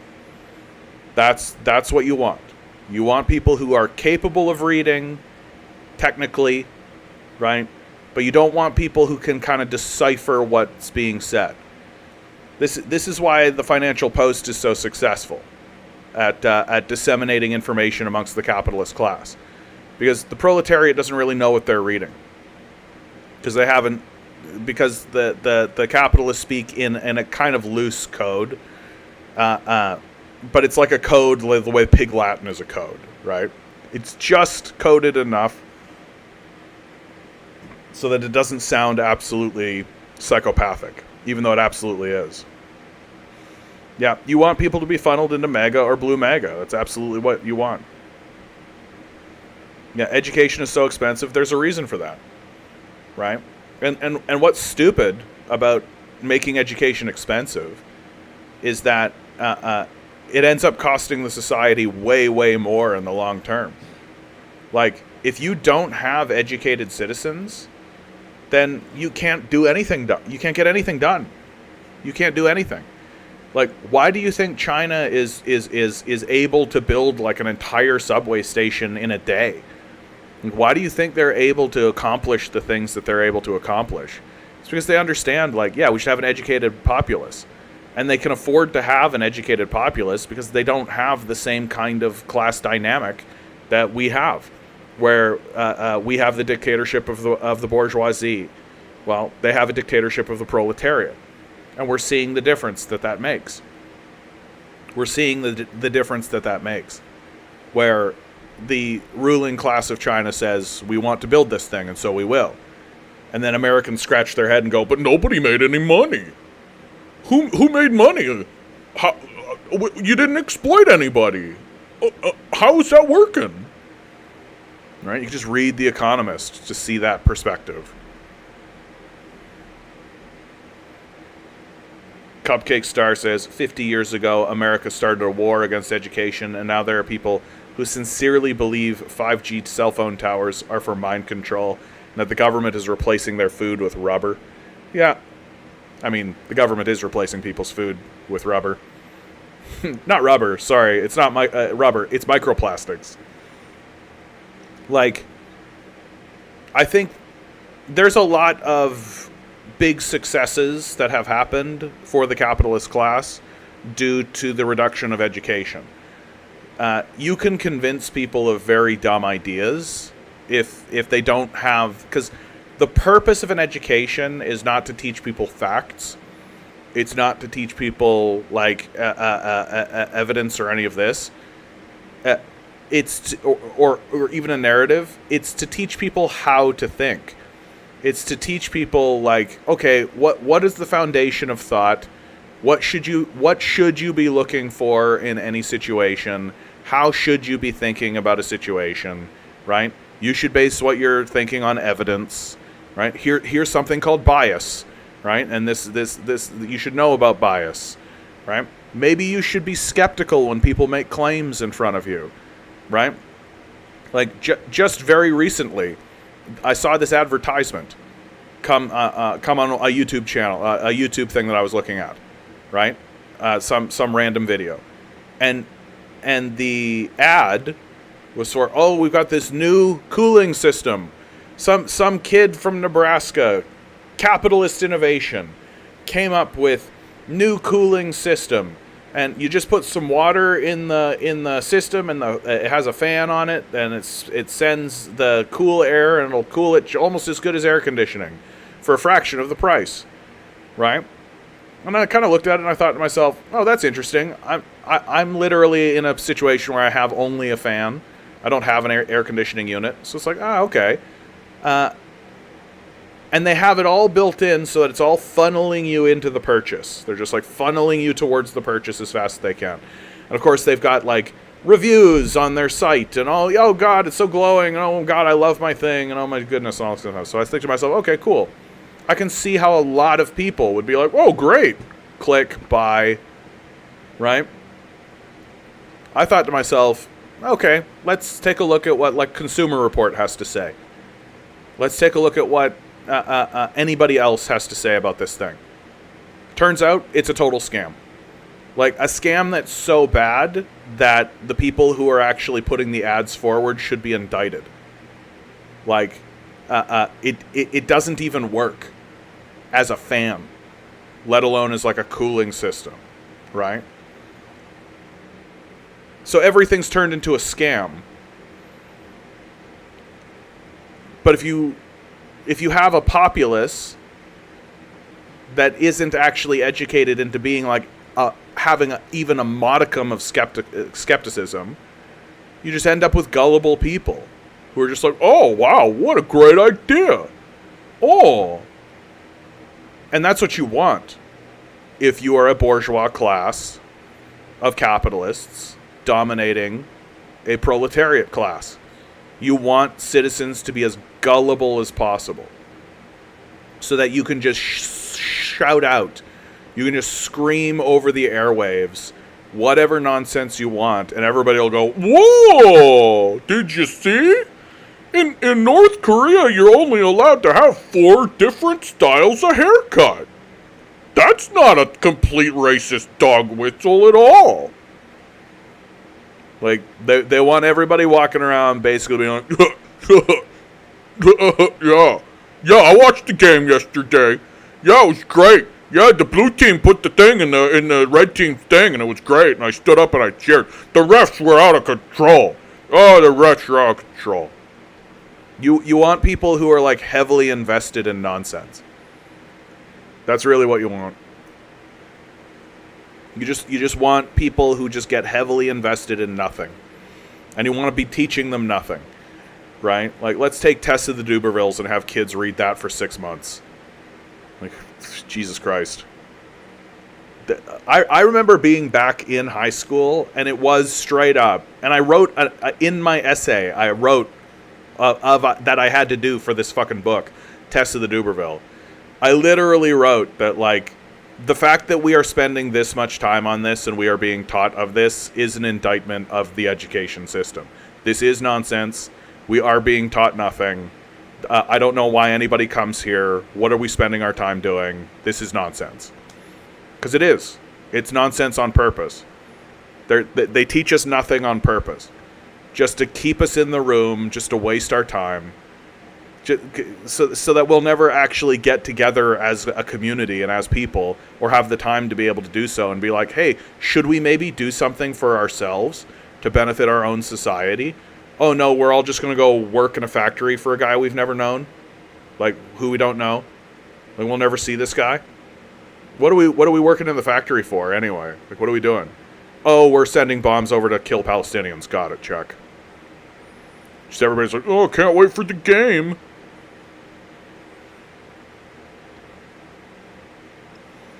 CH, good to see you. Yeah, June says, miseducation system, yeah. CH writes, watching RNC is like crossing WWE, NASCAR, Evangelical Church, and a Nuremberg rally. June says, Texas Republican Party is against teaching critical thinking in schools. Yeah. Well, the fact that they want to eliminate, like, quote-unquote woke culture, by what they mean, like, the civil rights movement. Like, they don't want to actually teach about, like, the history of slavery, the history of settler colonialism. Like, they're not interested in that because they want to continue doing it. Like, one of the biggest failures from the perspective of the capitalists is that people now see Israel for what it is. They see Israel for what it is. And they see that Israel is an apartheid state. They see that Israel is... sorry, guys, 1 second.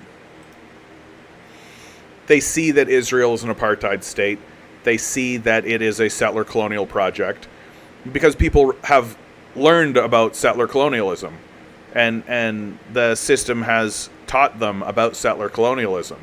And so they look at Israel and they go, oh, that's settler colonialism, and they recognize it now. And that's a massive failure of the capitalists' position. They don't want people to acknowledge that it's settler colonialism. They don't want people to know what's going on in Israel.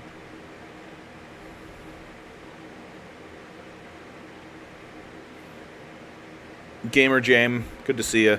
The goal of the ultra-rich is always to make you believe that economic issues don't exist, even though all the most consequential issues are economic.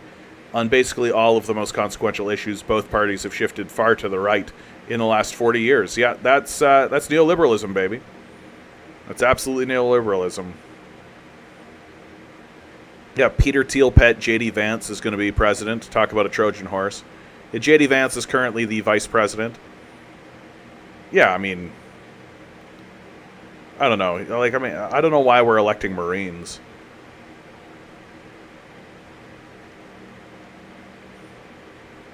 Austin Wallace says, hey, can you look up Reagan's quote on educated proletariat? I've been trying to put it in the chat, and it's been unable to be seen. I don't exactly know the quote you're talking about, Austin, so I'm going to fish around for 2 seconds. Ronald Reagan, educated proletariat.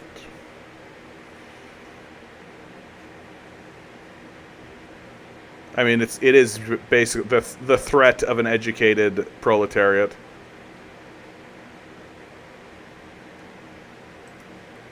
Quote.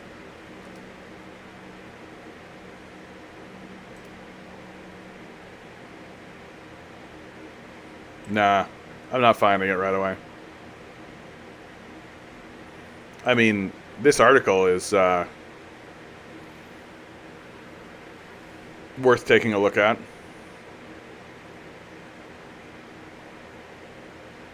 Ronald Reagan spelled out quite precisely what the conservative counterattack was aimed at preventing. We are in danger of producing an educated proletariat. That's dynamite. We have to be selective on who we allow to go through higher education. If not, we will have a large number of highly trained and unemployed people.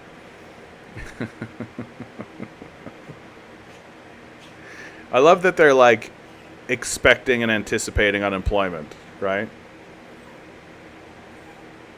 Yeah, Gamer Jam, name any societal problem. I can tie it back to the root cause. Capitalism's prime directive of maximizing short-term gains for shareholders and owners.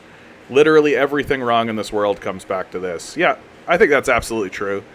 And it requires an uneducated people to continue going along with it. That as soon as people understand what's going on, like, there's no reason anybody should be going along with the system of capital as it is now. And there's a reason why there's this big movement of libertarianism, right? Which is essentially, let's dismantle any system that exists in order to counter capital power, and then let the capitalists run the place, right? That's essentially the grift that we're seeing. And yeah, CH writes, electing Marines is like appointing prison guards as judges. Yeah. Oh yes, I love it. Yeah, let's talk about this good news. Israel says Eilat port bankrupt after months of Houthi naval blockade. The Israeli port of Eilat has officially declared bankruptcy because of a sharp decline in commercial activities and revenues due to the naval blockade imposed by Yemen's Houthis. Oh, excuse me. Sorry, guys. Oh, goodness.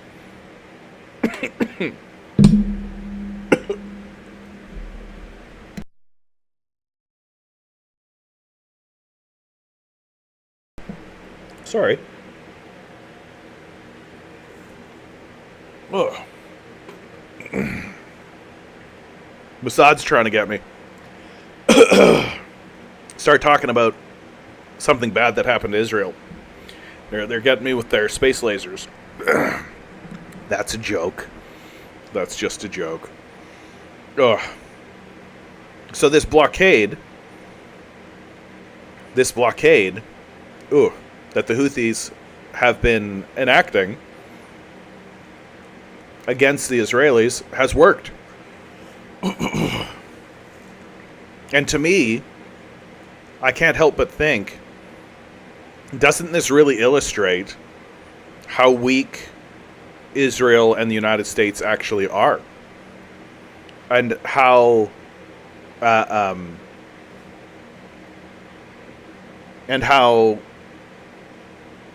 unserious America's commitment to Israel actually seems to be.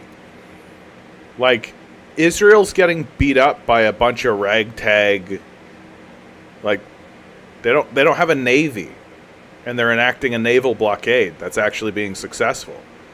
Like, that's absolutely wild. It's absolutely wild that there's this naval blockade that's being successful by a group of people who don't have a navy.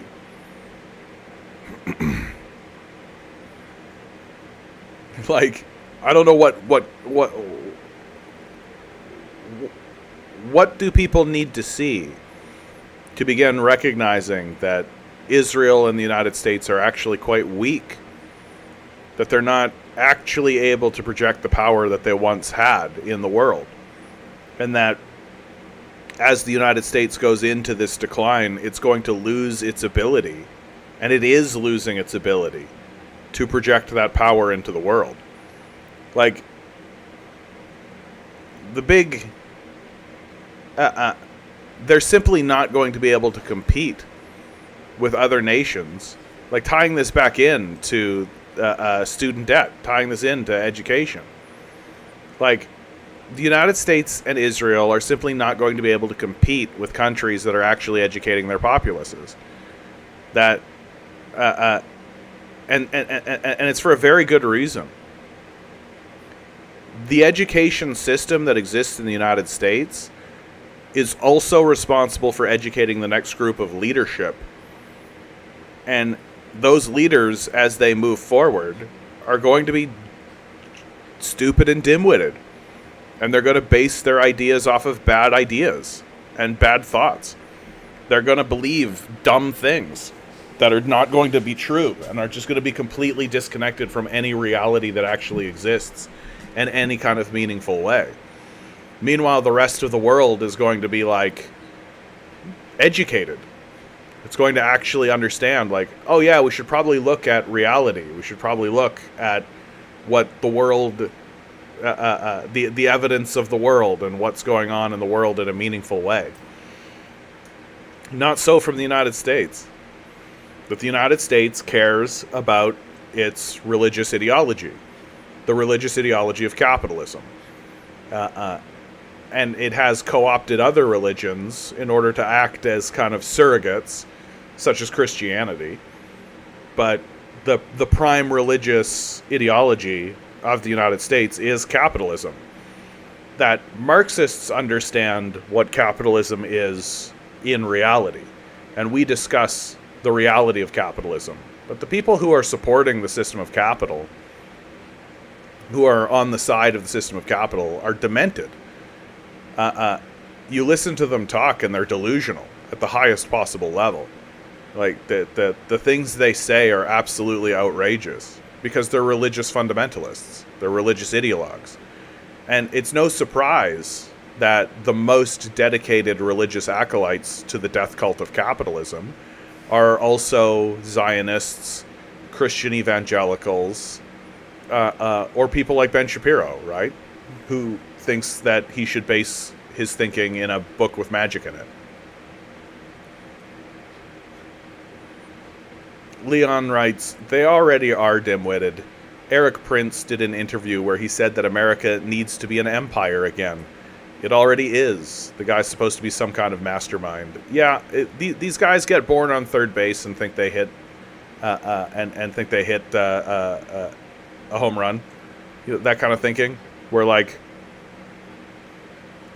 if you have no self-awareness, right? If you don't know where you came from, and if you weren't taught to, like, have humility and have a kind of basic worldview of, like, hey, you should actually give a shit.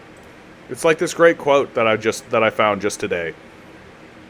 From the modern conservative is engaged in one of man's oldest exercises in moral philosophy. That is, the search for superior moral justification for selfishness. John Kenneth Galbraith. I think that's basically it.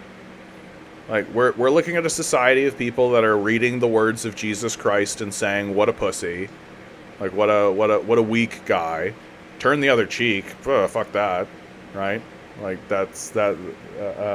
And they still call themselves Christians.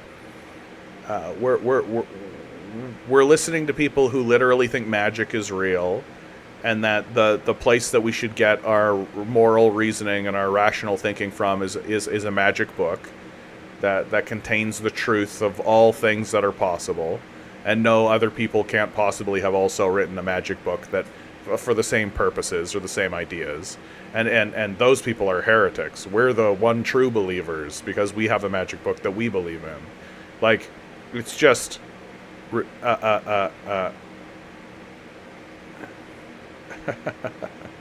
Cupcake Star. Zionists are crying and shitting and throwing up because Marvel decided to save face by changing Sabra's backstory. Canonically, she's a Mossad agent. Yeah, they're doing this Marvel character in the new Captain America movie, I think, and it's Sabra is her name, and she's a Mossad agent. I'll just bring her up. A picture, Sabra Marvel character.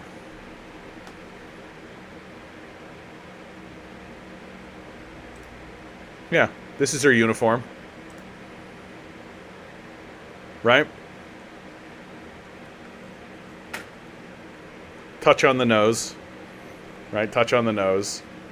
And yeah, she's a Mossad agent. Because back then, you know, the like 60s, Mossad is sort of thought of it the same way as like the CIA. Right? Like, so if you're an American, you're sitting there being like, well, we have the CIA, and the CIA is good. We're good. We're good Americans. We like the CIA. And Mossad is just the CIA for Israel, right? Well, those of us who know better, first of all, think the CIA is a piece of shit. And, like,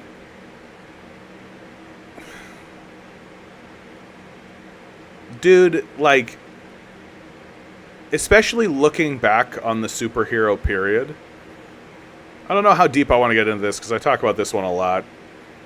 But, like, these movies are proto-fascist. They're all proto-fascist. All of them.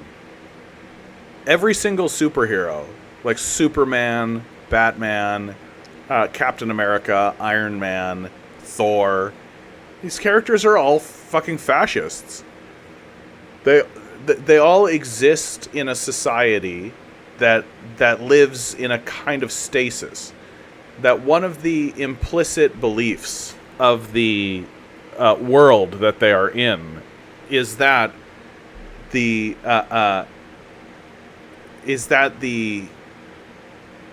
world itself is fine. The superheroes don't need to do anything. They have no projects. They don't build anything. They're not trying to fix the world. They're not trying to deal with any of the problems of the world. There are never any political problems. Politicians are just kind of in the way. They're presented as being kind of in the way of the progress that that Iron Man brings forward, and the progress is allowing Tony Stark to have a private military. Didn't the creator of The Watchmen say something about this, says XD? Probably. Alan Moore talked a lot about that kind of stuff. And it's only when the status quo of the society is threatened by an external threat, and that's usually an alien, right? The representation of the immigrant, right? That the fascist superhero comes alive and then eliminates the external threat. And because the superhero is represents order or stasis, and the threat represents change.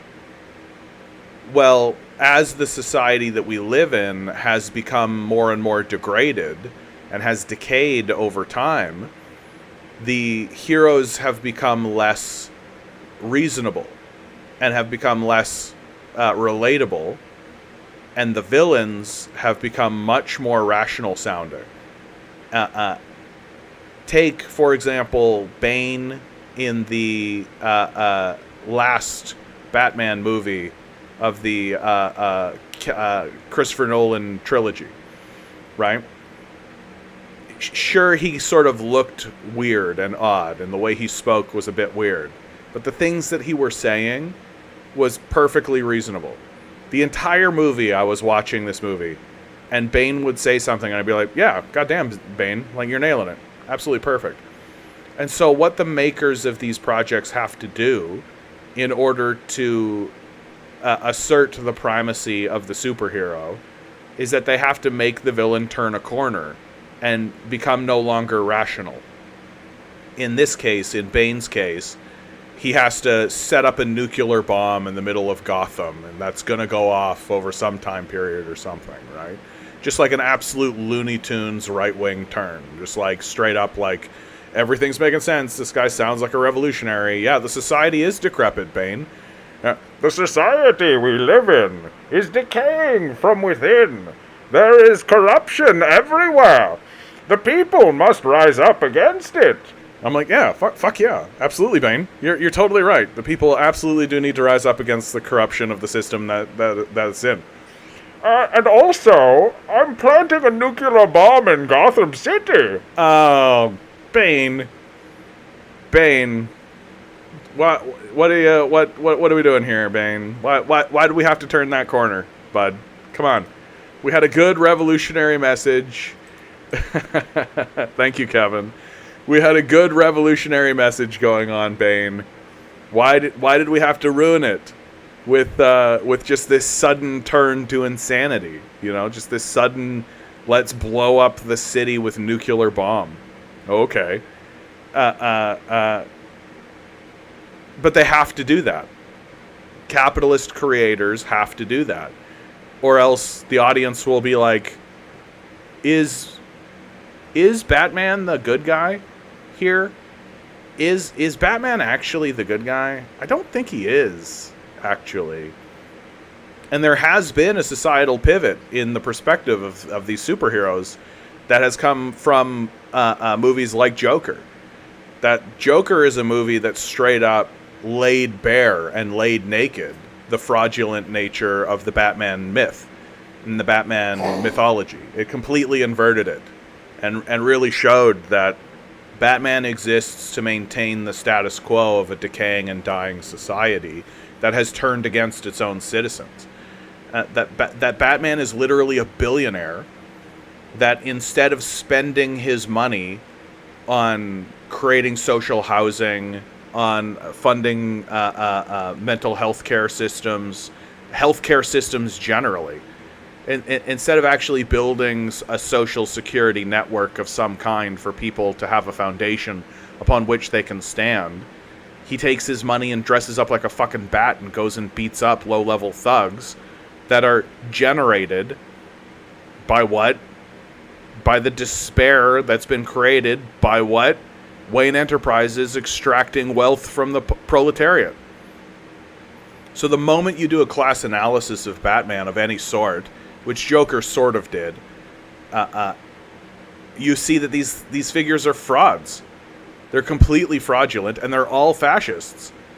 And it's extra bad in the case of Batman because, like, I think that Batman's more demented than Joker. Like, Joker obviously has, like, some serious mental issues and has succumbed to them. But, like, Batman is walking around dressed like a fucking bat because a bad guy shot his parents when he was a kid.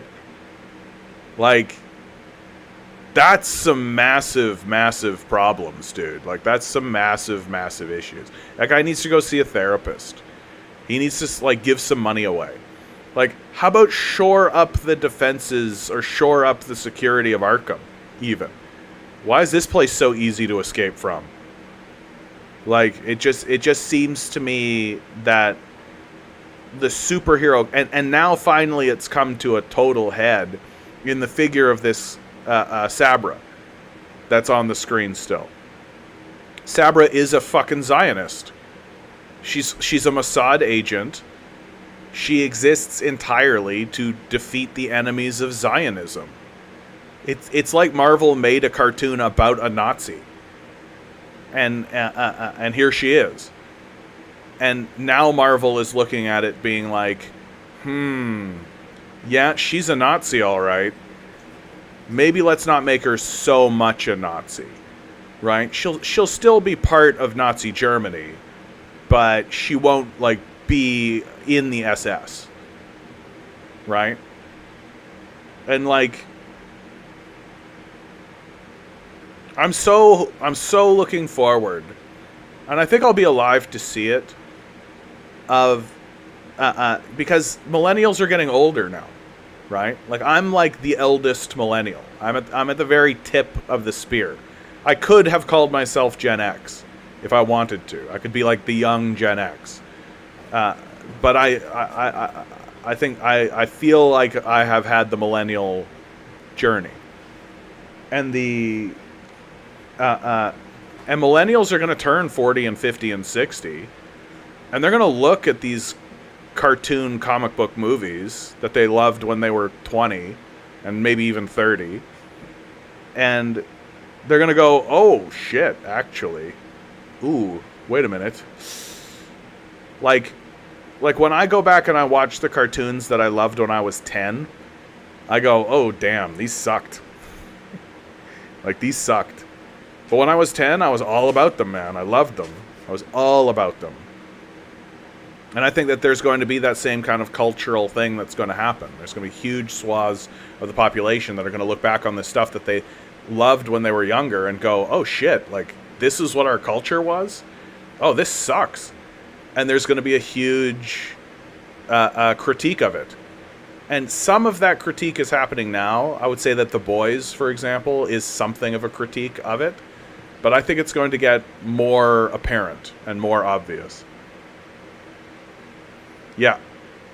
Eggs D writes, cartoons like Fairly Odd Parents were drawing Asians with coin slot eyes. For sure. For sure. No, all those, the Asian racism in 90s cartoons, for sure. Baldy McNosehair says, dude, have you played a video game called Metal Gear Rising? Just finished it last night. I don't really care about the Metal Gear stuff anymore. I really like the original Metal Gear for, like, the PlayStation. Me and my friends were big into that when I was a kid. But I just kind of dropped off on it. I just came to not care about it anymore. Although, the people who like Metal Gear love Metal Gear. So, okay, hold on a second. My dog's trying to do something stupid. Gotta save my dog. Hey, buddy, are you trying to do something stupid? Trying to do something dumb? There you go, buddy.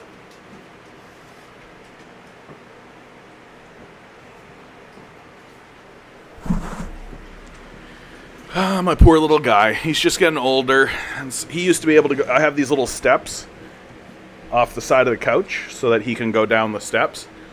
But as he's gotten older, he can't do steps down anymore. He can do steps up, okay, but he can't do steps down anymore. And so what he'll do is he'll go over to the steps and he'll stand on the steps.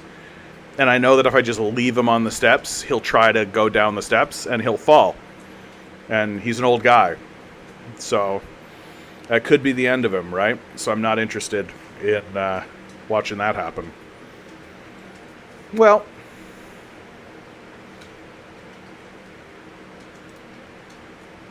from the South China Morning Post, China seeks space supremacy and to exploit it to our detriment, U.S. intelligent head.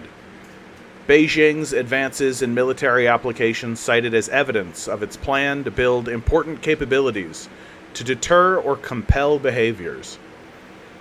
America is seeing from China a heightened intent to use counter-space capabilities to threaten space, the director of the U.S. Defense Intelligence Agency said on Wednesday. It's a hilarious thing to say. You can't threaten space. You can only threaten America. When you talk about national security, China aims to displace the United States as the global leader in space and to exploit space in a way that is to our detriment, according to Lieutenant General Jeffrey Cruz. It counts on what they perceive as a U.S. over-reliance on space, and it intends to hold that capability at risk, he said during the annual Aspen Security Forum in a panel discussion on space and national security. Cruz pointed to China's advances in directed energy weapons, electronic warfare, anti-satellite capabilities, as well as on-orbit technology with military applications. The Sino-American space rivalry has intensified in recent years amid rapid expansions in satellite networks and associated technology. Beijing has repeatedly stated a commitment to the peaceful utilization of space. It contends Washington instigated and has driven the current competition, having first established a space force. As China aspires to become a broad-based, fully capable space power, both economically and militarily, Cruz said, the U.S. should think about how to defend space. The DIA director described China as the one country that, more so even than the United States, has a space doctrine, space strategy, and they train and exercise the use of space and counter-space capabilities.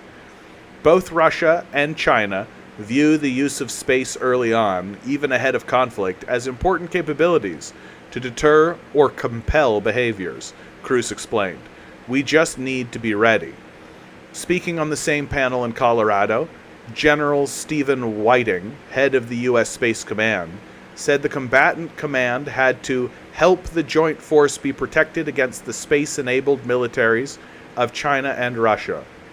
China is building a kill web, if you will, in space, tailor-built to find, fix, track, target, and help provide engagement vectors for over-the-horizon fires against U.S. and allied forces through the Indo-Pacific area of responsibility, said Whiting. We have a role there to help defend those U.S. forces from China's more precise, more lethal, and more far-ranging terrestrial Army, Navy, and Air Force. The U.S. Space Command Chief also said China should continue to incorporate responsible behaviors in space safety. We want to have a way to talk to them about space safety as they put more satellites on orbit, so that we can operate effectively and do not have any miscommunication or unintended actions that cause a misunderstanding. Cruz believed space might be one of the national security areas that was okay to talk to China about, but warned about the dual-use possibilities of space technologies from the commercial sector. We, to some degree, should partner with them, or at least understand what they're doing. China's efforts in space technology, Cruz said, involve applications and on-orbital regimes for what may be peaceful space-bearing reasons, but then move into potential uses that we could envision going forward.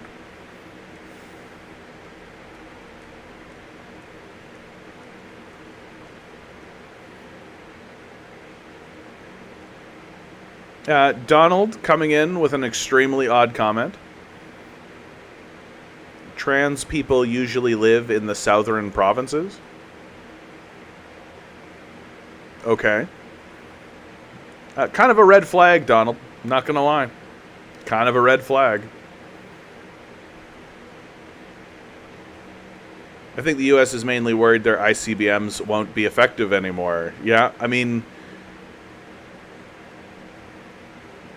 the reality is that, effective as a threat, I should say.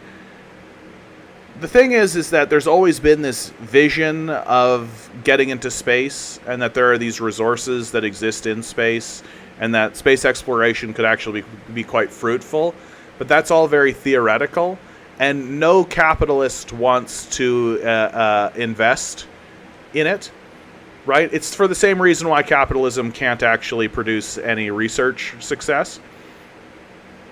Div, good to see you.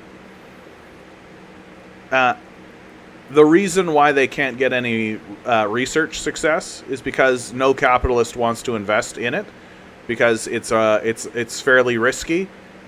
Like, you have to put money on the table, and you don't necessarily get a turnaround repayment on it. And meanwhile, China is just like, we would like to investigate space. And the capitalists within China are like, well, where's the profit motive for that? And how do we profit motive? And then the Chinese go, no, we're doing that. No, you don't understand. We're going to space. If you would like to participate and try to make some profit off of it, sure, okay, cool. But we're going to space.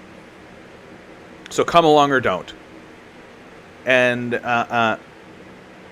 there's a lot of good reasons to want to go to space. Right? Just even in the most mundane, rudimentary, just like, I like money kind of mindset that the West has.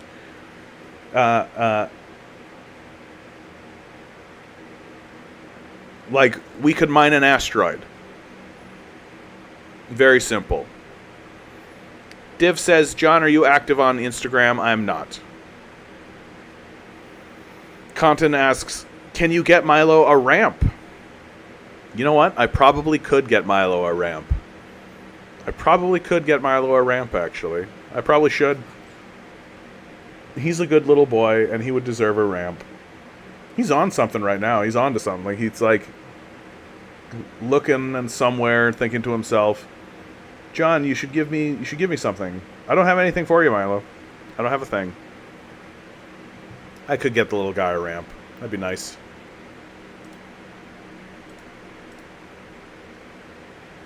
Oh yes, this is an article that I definitely wanted to read. From The Breach. Where do Canada's soaring corporate profits go? Not back into the country. Loblaw and other corporate giants are investing in less of their profits than ever before, putting the lie to the trickle-down promise of neoliberalism. I just love how we're constantly getting these articles over and over and over again that are basically confirming what we already knew. Like, I've known for 20 years that neoliberalism is a total farce. Because when I was thinking about the bullshit that they were saying, oh, it'll trickle down. Yeah, they'll reinvest the money, John. You don't need to be so worried, John. They'll just reinvest the money. I immediately looked at these guys and went, if the point of investing is to make money, why would anyone invest if they already had all the money? And you know what basic response I got from these guys? Well, they want more money.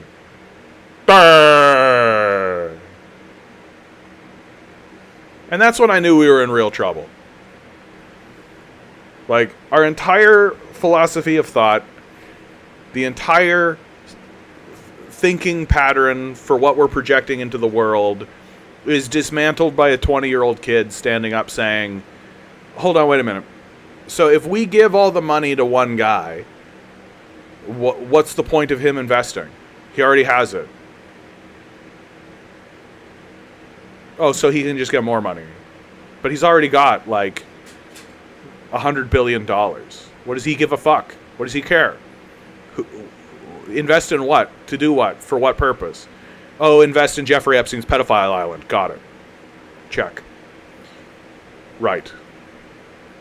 Like, I love how we as a people fully understand, just absolutely fully understand, we shouldn't have a king. Kings are bad. Why are kings bad? Well, a king is bad because you don't want to have centralized power. Right? Because if you have centralized power, then he can do what he likes and do all kinds of fucky weird shit. And you need a system of checks and balances in order to make sure that no one person gets all this power. Well, then along come these neoliberals and basically just say out loud in front of everybody, what we want is one person to have all the money. And everybody goes, yeah, that's not a king. That's not exactly what a king actually is. That's a different thing. He's a CEO. That's what he is. Yeah, he's not a king.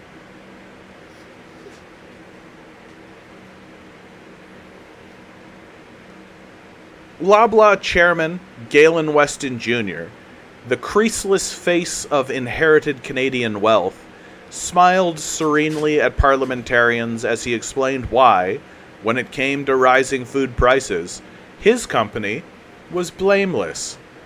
Speaking to an agri-food committee in the spring of 2023, he told them that Loblaw's profit goes back into the country. The profit we do generate, we reinvest back in the country to create more stores, more services, more jobs, Weston said in the same dulcet tones he uses to sell President's Choice products on television. While Weston didn't back up his claims with any numbers, nor did his critics have any with which to dispute him. Now, we do. Two new reports, one by Canadians for Tax Fairness and the other by CLC economist D.T. Cochrane, reveal that Loblaw and many of Canada's major corporations are primarily using their profits to enrich their already wealthy owners, instead of using them to the benefit of Canadians. The data shows that since the 1980s, Canadian corporations have reinvested dramatically less and less into new equipment or products, even as corporate profits steadily increased. Decades ago, they devoted as much as a third of their profits to reinvestment. Today, that number has shrunk to a piddly 10%. In the case of Loblaw, the decrease in reinvestment is even more extreme. From 2020 to 2022, it was a mere 1%. So where is the money going? According to the number crunching by Canadians for Tax Fairness, Canadian corporations are using more than 2/3 of their profits to pay out dividends to their shareholders and buy back their shares. The latter maneuver drives up the price of their share, not to mention the bonuses of executives like Galen Weston Jr., which are often tied to share prices, and plows even more money into the pockets of their investors. What it doesn't do is contribute to productive investment. In other words, and flatly contradicting Weston, not more stores, not more services, and not more jobs. So much for the trickle-down of corporate profits. For decades, we've been told we shouldn't worry about the slash and burning of regulations and corporate taxes. Higher profits for companies and their wealthy owners would supposedly trickle down to the rest of us in the form of investment, which would spark more jobs and better incomes. Donald, I think it's pretty clear you're just illiterate. So please don't clutter my chat with your illiteracy. Like, you're just illiterate, right? Like, you just don't know anything about the subject. Just admit to yourself very clearly that you don't know what communism is. You're illiterate about the subject. If you'd like to ask some questions or participate in a meaningful way, right, that's fine. But if you're just going to spread your garbage in the chat, I'm just going to boot you, right? Real straightforward. Higher profits for companies and their wealthy owners would supposedly trickle down to the rest of us in the form of investment, which would spark more jobs and better incomes. But the numbers betray this essential dogma of the neoliberal era. Despite a friendly business environment, basically unheralded power and freedom, Canadian corporations are investing their profits less than ever before. Economist Jim Stanford writes that this is a sure sign companies literally have more money than they know what to do with. He points out that the grocery giants Loblaws, Empire, and Metro spent twice as much last year on share buybacks as it would have cost the entire food retail sector to raise wages for all grocery store workers by $2 per hour. Remember when the grocers offered workers $2 hero pay during the initial COVID lockdowns, then clawed it back? Investors may understand that any major growth that comes from investment will make workers hungry for a bigger piece of the pie.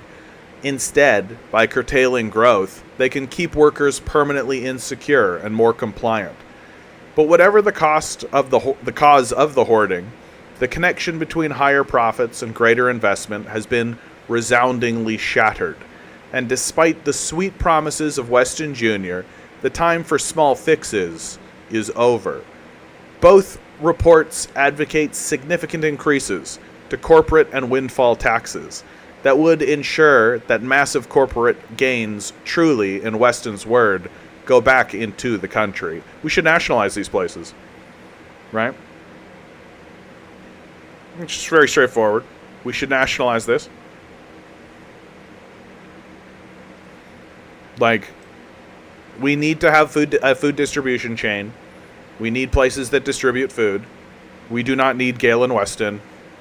We should nationalize these places and be rid of them. Div writes, John, if not capitalism, is communism capable of making a thriving society? Yeah, it's done so several times. Like, when you compare the Soviet Union to the Tsars. It's really, really obvious that that's the case. Like, capitalists always want you to compare the society that existed under communism to some imaginary utopia that the capitalists have invented for themselves. They don't want you to actually compare it to what was happening previously. They don't want you to actually take a look at what was going on in Russia before the communists showed up. They don't want you to actually discuss the SARS. They don't want you to actually discuss the poverty. They don't want you to actually discuss the destruction. They don't want you to actually discuss the wars.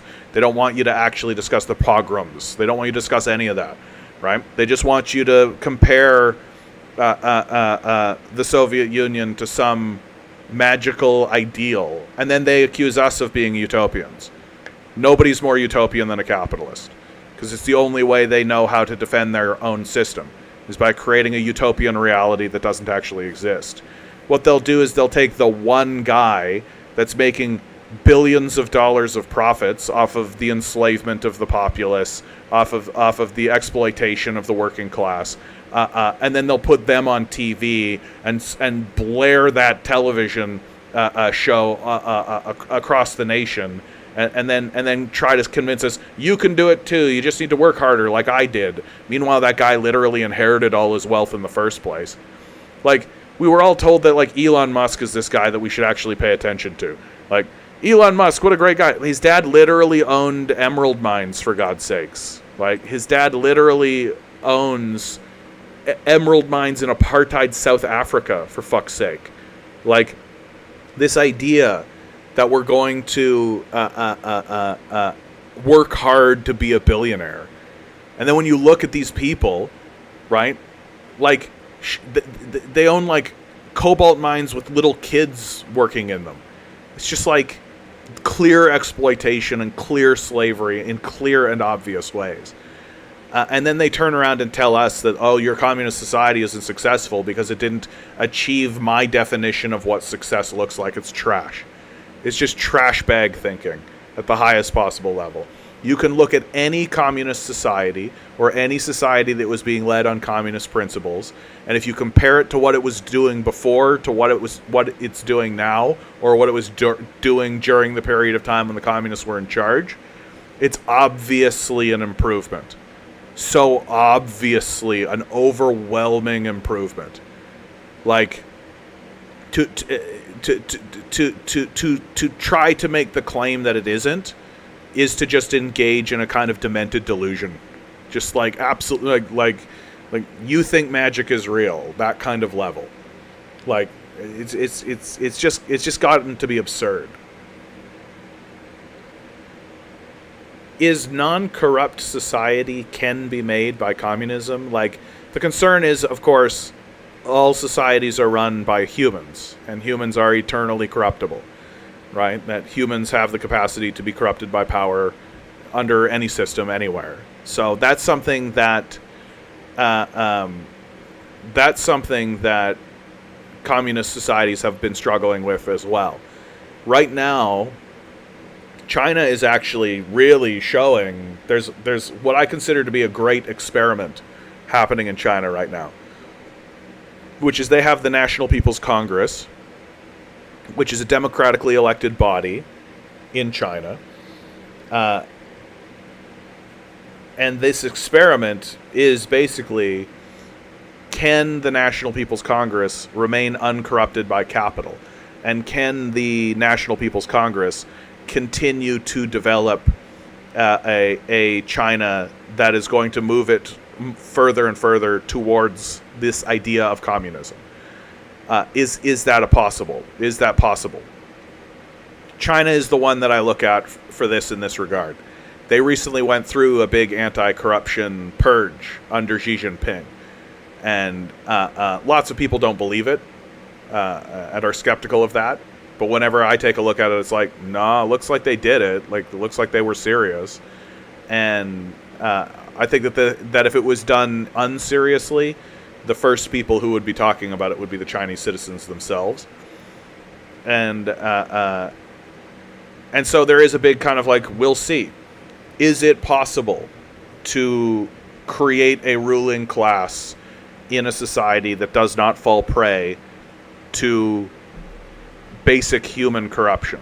Just the basic human desire to be surrounded by wealth and to be considered more powerful than everybody around you.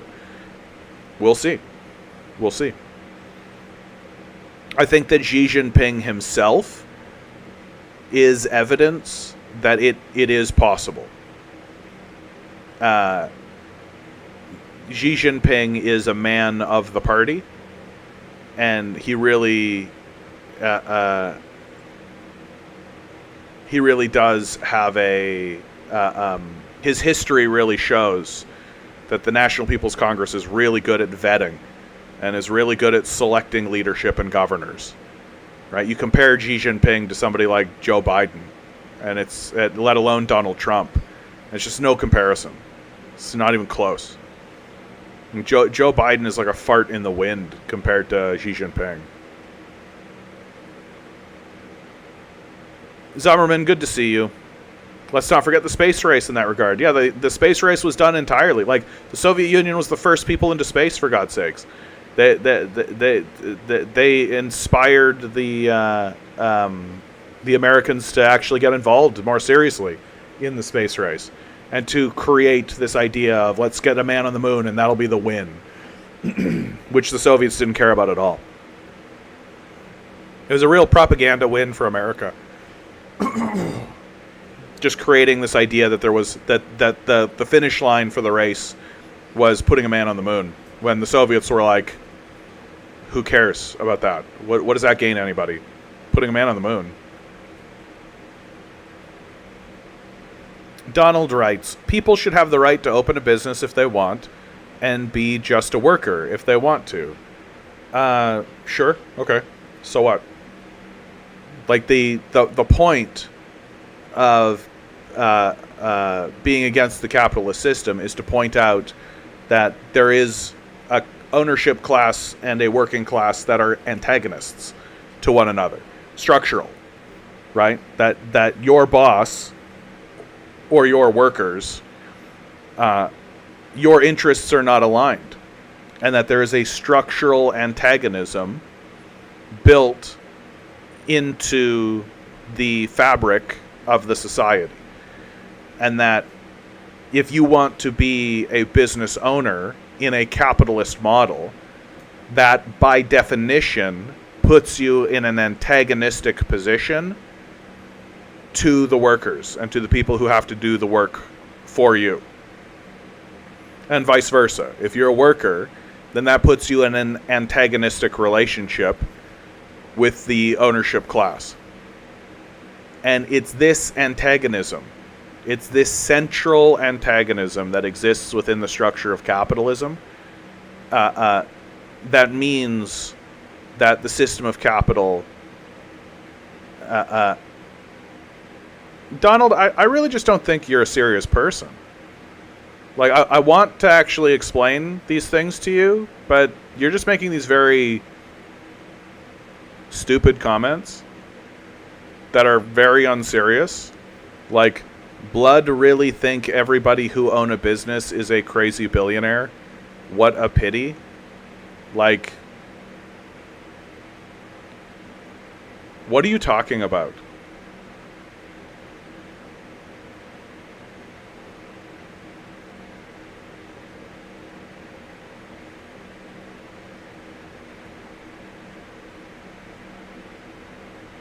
Yeah, Joe says there's a broader analysis that escapes you, I think. I think that's probably pretty accurate.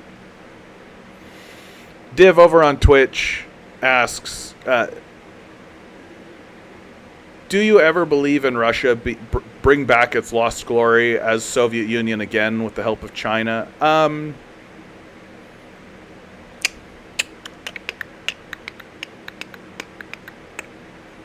mean, anything's possible. A big lesson that both China and Russia learned post-World War II was, post the death of Stalin and post the death of Mao, I think, But the big lesson that these places learned is that you really do have to appease American capital. Like, you really, really do. You can't just walk around with your dick out being like, we're communists and we're here to take down an international capitalist system. Fuck the capitalist pigs, they're swine. Like, you just can't do that.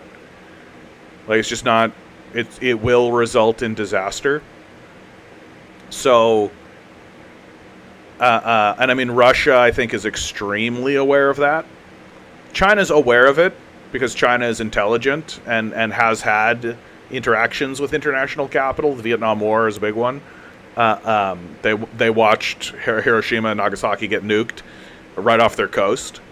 Dwight D. Eisenhower and Nixon threatened nuclear bombardment of China. So they're intelligent. So they're like, okay, that's a bad outcome. That's a bad outcome. Having your citizenry get annihilated is a bad outcome, right? Well, the Russians experienced it. 20 million, at least 20 million Russians died in World War II. It was an absolute, total fucking catastrophe for the Russians. They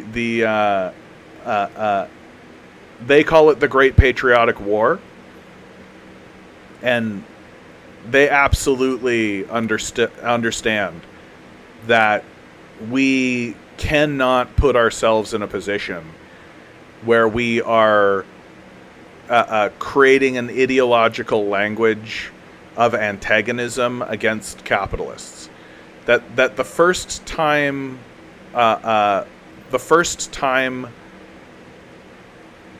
a capitalist or a communist society attempted to push forward, they didn't really understand the depravity of capitalists.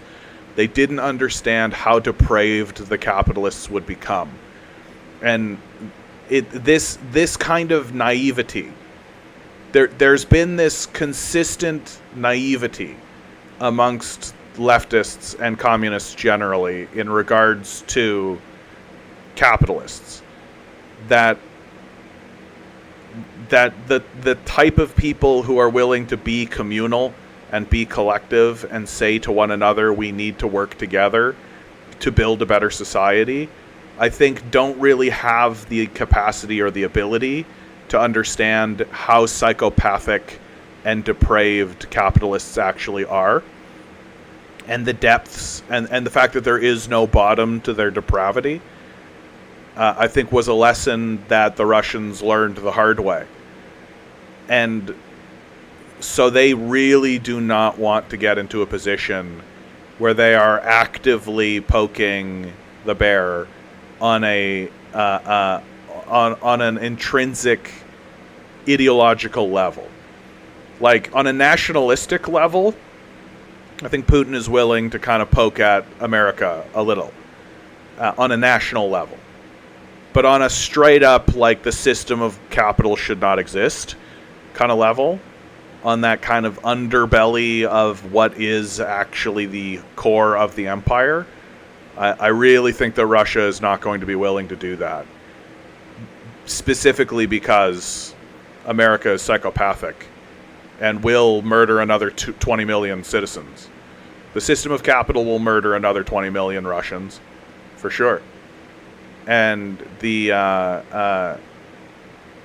and so I think that Russia has aligned itself with China, but that alignment is more out of convenience or necessity than it is out of like a rah, let's go, communism, here we are. Let's return the Soviet Union, all that kind of stuff. I'm not saying it's impossible. I'm not saying that after Putin there wouldn't be somebody who would show up and want to do specifically that. I'm just saying it's pretty unlikely, because I think that what Russians want more than anything else is just stability. I think that really all they really want is stability. Armed with Opinions writes, can we please just have the regular Joe capitalism back? Main Street capitalism, not global banker capitalism.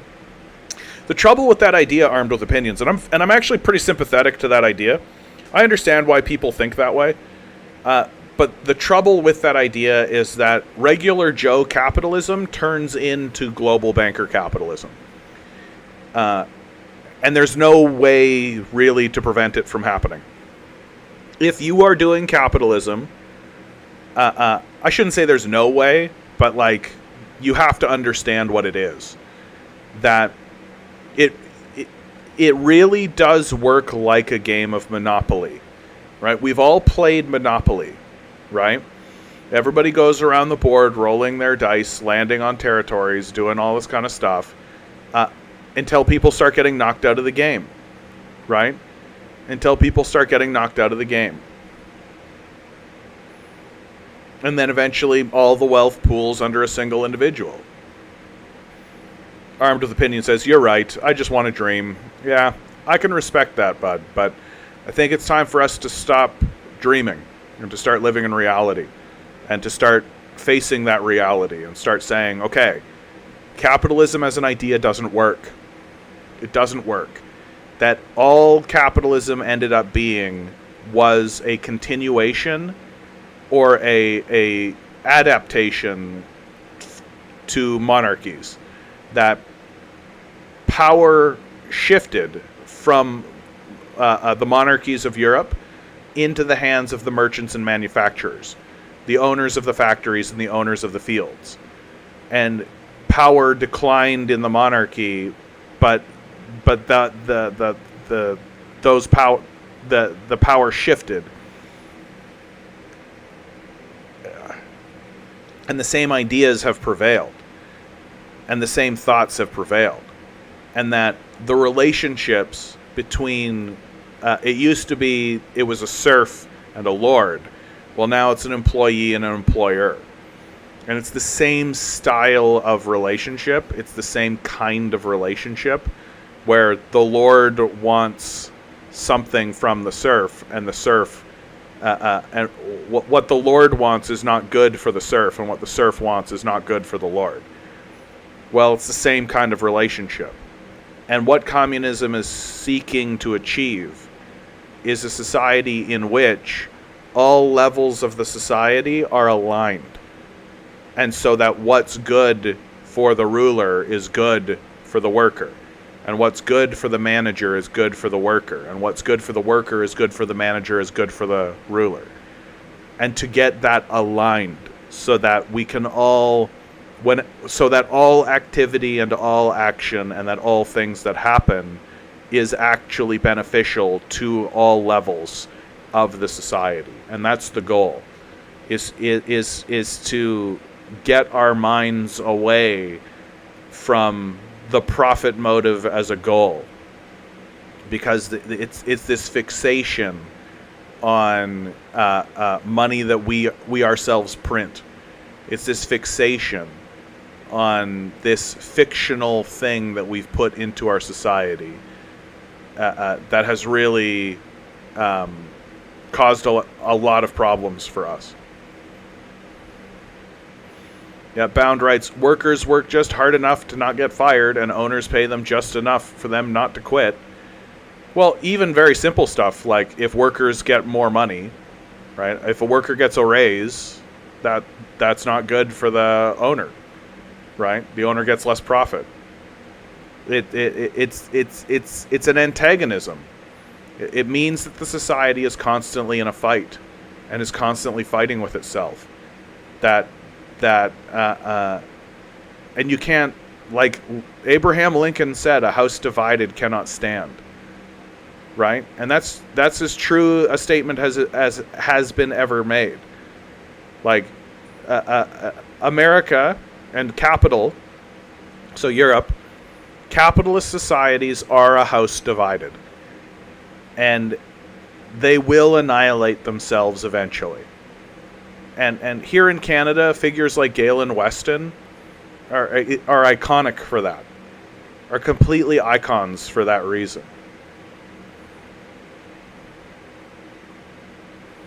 Like, he's literally a billionaire wealth inheritor who hasn't really worked a day in his life, who obviously just wants more wealth for himself. So he's jacking prices on everybody. Like, that's what they're doing.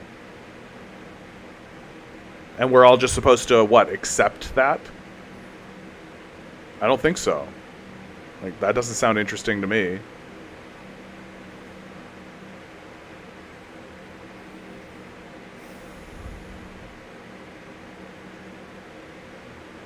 Bound says, also workers' pay is based on how hard they are to replace. A dude that flips pizza is a lot easier to replace than a well-skilled, highly sought-after employee. Well, and you're touching on something, I think, Bound, that is really horrible about the system of capital, which is how workers are dehumanized. Like, I'm not seen as valuable because I'm a human, right? I'm not seen as valuable because I'm alive and I'm here and I'm existent in the society. No, we begin from the position that everyone is a liability and everyone is a problem to the system of capital, that you have to justify your existence to the capitalists. And if you can't justify your existence, then you die. And that's very nakedly done. It's very nakedly. Like, housing is not provided. Food is not provided. We don't live in a society that takes care of its citizens. You're supposed to take care of yourself. And how do you take care of yourself? Selling yourself into wage slavery. That's how you do it. And so there's this inherent resentment that exists within the society because we have a small group of wealth inheritors and psychopaths that have access and own the food production and distribution, which they withhold from everybody in exchange to get us to work for them. But only if the wage that they can pay us is almost nothing. Like, it's a deeply dark system. It's a very corrosive system that is really revealing itself day in, day out, really revealing itself to be an abject failure. Ugh. Well, guys, I think I'm going to call it a little bit early today. I've got to wake up early tomorrow and go in and help clean up after the storms. For those of you who don't know, the place that I work at flooded.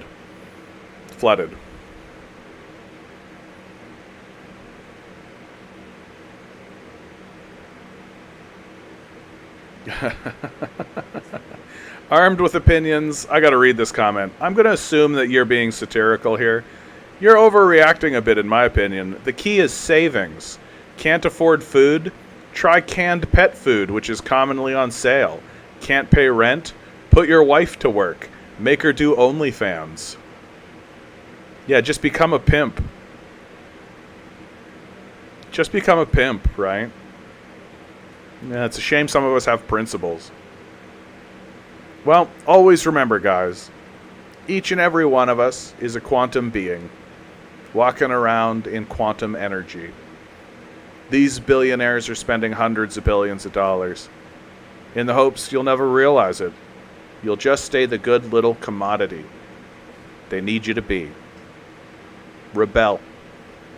Revolt. Repent. Good luck. We're going to need it.